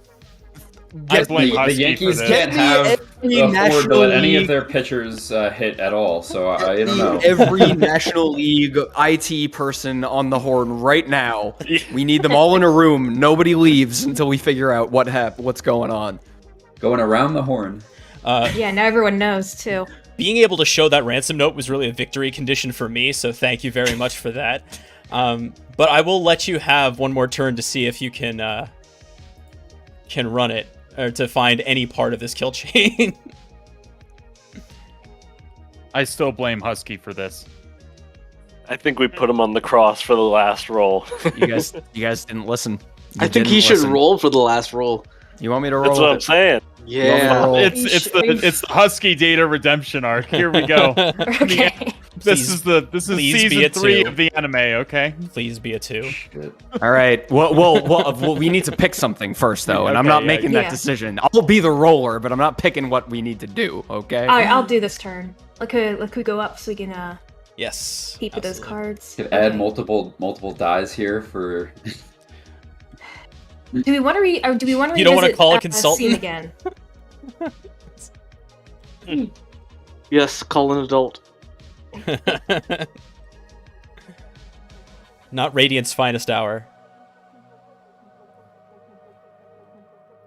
David Ortiz was a designated hitter. You're telling me that you don't want him? That unbelievable. He's America's sweetheart. Look, I'm honestly just Unbelievable. the access provider here, right? It's whoever wanted to do this. Okay, question. Access to the Jumbotron. Where's Access- that?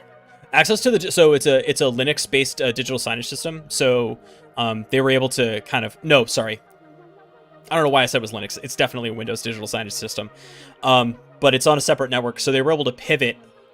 There are a couple of jump boxes that would be able to do that. Tell me it's just like Windows 10 in kiosk mode on the No, projected to the Jumbotron. there's very expensive software that is dedicated for this kind of work. Just like, you know what's insane? I learned like there's an entire truck full of equipment to put down like the first down line in football games. That's like a $10 million system that they have to lug to every stadium to make happen for broadcasts. Sounds like someone's making a incredible. pretty. Here, I funny- thought they were just painting a yellow line across the. No, it's the system is called First and 10, I think, and I was just curious because I noticed that like the superimposed thing like showed up underneath the player's feet, and I was like, how does that work? That seems less than simple. And sure enough, yeah, there's this massive data, like basically mobile data center that does that work to like superimpose the images and relayer everything before it gets broadcast. I think there's a Vox video about that. So we're trying to get exfil, correct? You're trying to get anything. anything Anything you want. Hmm. Should we do Pick one and server roll it. analysis on It's the the YOLO. Jumbotron? This is a Hail Mary. Wait, wrong sport. I mean, is there any point to that? Any points of what? To doing server analysis for the Jumbotron? I don't think so. Ransomware It's note It's been compromised. Yeah. Well, I mean, so it was a. You said it was a certificate signage system. Is this ADCS that we need to worry about here? No. Don't think so. I mean, not specifically. But we know that Active Directory in general has been a target.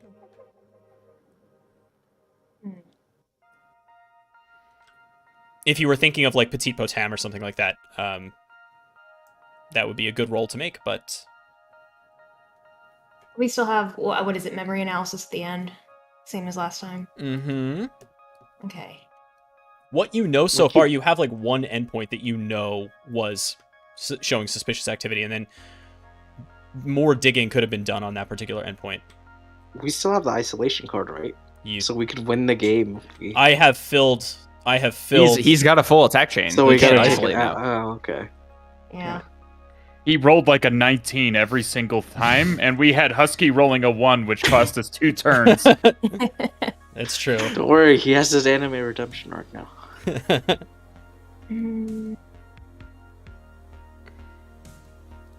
What we doing, Husky? Come on, what we doing? I'm not making the decision. It's I'm me. I'm rolling I'm the thinking die. right now. Helen, what we doing, 'Cause Helen? we got one last thing. I know, so we do anything. Yeah, Can we we can do also talk everything? about it as well. Let's but what's do the best one we everything. want to? We can't do everything. Let's Vale. Why not? Who Is that says against the not? rule? Yes, against the The rules. vendor guy said that We're this we've been attacked. EDR can do everything. All right. MLB is on. Can we is roll for cyber deception? Can we roll for cyber deception to see if there was like a honeypot fake jumbotron that they posted it to? You just want to do a troll roll? Just absolutely galaxy brain, like gigantic, like the meme of the Wojak sitting in the chair of his own brain, like sort of situation. Okay, well, do you think doing... you know what? I would sign off on that.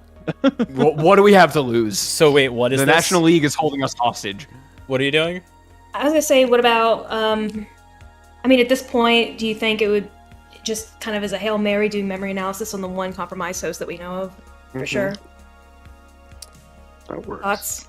What's the difference between memory analysis and endpoint analysis? So They both have.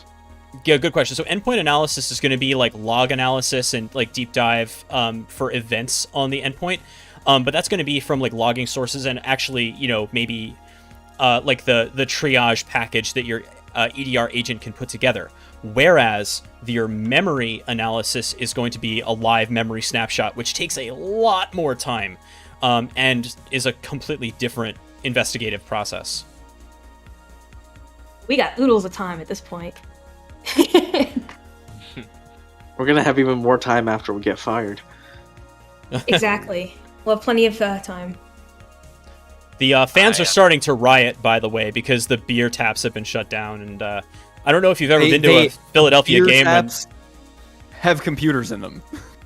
Well, the point of sale systems are shut down, so nobody's getting to buy anything, right? So I don't know if you've ever been at a Philadelphia game where that happens, but the emergency rooms are prepping. We'll just say I've heard that. stories. Ooh, wait. Do we ever consider physical security review? No, this is gonna be. That's my favorite card. I'm so happy you said that. Nope, I don't think we ever considered that. This is like some Watch Dogs type beat. And you're gonna see this dude in a hoodie and a fedora hat. He's just gonna be running. Well, that's what around happens when you with when you roll a 19 every single round. You turn into Watch Dogs. Is You the know what? hoodie under the fedora?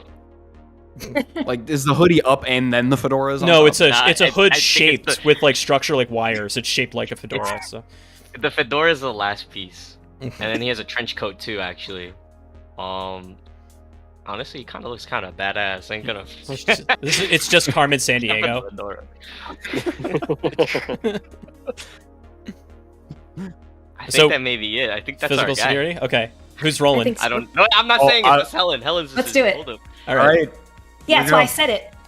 I bet. I'm not. I will not be held responsible for the outcome of this roll. All right. Let's go, Husky. It is a 20. You've got to be fucking kidding me. Wait, Are don't you we get kidding me? something? But isn't there? I'm do we get something for screenshotting 22? it. I I'm think screenshotting it. Hey, dude, I want we should have gone with the cyber deception for fake jumbotron. What? Oh my 20 god! what? That would think of the memes. What are depth chart? Posted it. All right. So Husky, I'm so glad this happened exactly this way. Oh my god. As you did your physical security review, you identified somebody who was going into the office from which you saw suspicious information. And that later in the review, you also noticed the same person exiting the office after the ransomware had been triggered. You believe that C2 and Exfil was essentially triggered over physical net. media. What's Oh, worse is my that goodness. because it was somebody who did in fact have access, you were talking about an insider threat. Oh my god. Now, It was Husky the whole time. in terms of, I mean, obviously people who work in the organization are not happy about the designated hitter rule. It's been a distinction of the National League forever, and to change that up is extremely upsetting. Now, in addition, how did they persist? How did they pivot and escalate? Just to talk about that. Persistence was nothing particularly special. In honor of your recent blog post, it was a DLL hijack. Okay. So go ahead and drop that link in chat if you're interested in doing so. And then in terms of pivot and escalation, we were talking about LLM&R poisoning, because even though they did have all these security tools, there are legacy systems that had to be in place, so LLM&R was available. And so Responder was working, or Inve was working just fine. And that, friends, was our attack chain for this active threat. Oh my god. So did we win? I won. Absolutely. No, but we got the physical. So You had a great redemption roll. Physical was like the Jenga He block. goes to jail at least, right? The guy, we're gonna we at least have him started. Now, walk out. so- This guy at least gets punished. So Philly's previous stadium, I don't think this is true for Citizens Bank Park, but Philly's previous stadium, Veterans Stadium, had both a courtroom and holding cells in the actual stadium because there were so many incidents. So I believe there are still holding cells. I don't think they have a courtroom anymore, though. So yes, the person Wow, can that's so absolutely. funny. Or it could just be Philly Street Justice, and we just beat the shit out of him in the parking lot. Philly Street Like Hitchbot. Yeah, it sounds about right. Yeah. Do a Hitchbot on this guy. Yeah.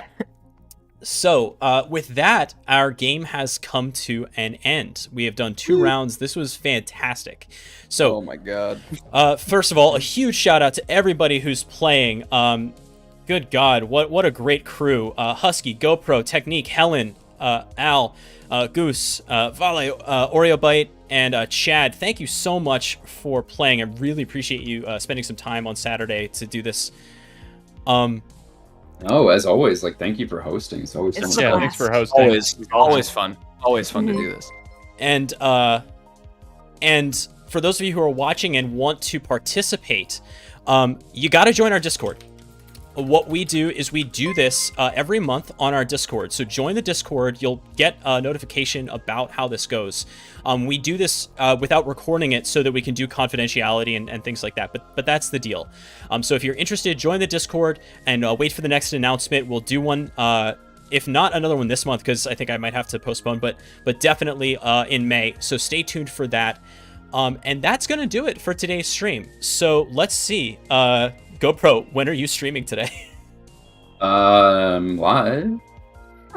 Oh, you're He's live? like Taggart. Vamp for 5 minutes, Taggart. I mean, Catch the why raid. don't we just I- raid GoPro? I'm already live. Go ahead. All right, so we're gonna raid GoPro here. This might be a little bit recursive. Ooh, foot. Foot, thank you. Oh my God, 10 Yo. subs. Thank you so much. Incredibly generous, Foot. Really appreciate Money that. ba- Oh, Chad. Chad. Chad, Not to be 10 outdone. subs. Oh my God. Oh, it's going. Look at this. It's going. Keep it going. Incredible. Keep it going. Keep subbing. He can't stop. I was so grateful. Really appreciate all of that generosity. But yeah, so we're gonna raid GoPro and we can keep the hack train rolling. If you don't know about the hack list, though, I think that's important to mention. We are Legion, we InfoSec streamers, and honestly, we're the best there is. I really think that the content that We're pretty cool. the content pretty that cool. we put out is about as good as it gets in InfoSec content creation. We're doing stuff that no one else is doing, so check us out.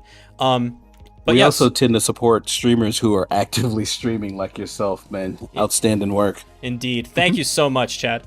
All right, so we're going to raid GoPro, and that's going to do it for us for today. I'll be back on Tuesday doing some more Red Team stuff, so... no, Didi, wait for Tuesday to do a song. So until next time, friends, be good to yourselves, be good to each other, and happy hacking. Thank you so much. Thank you.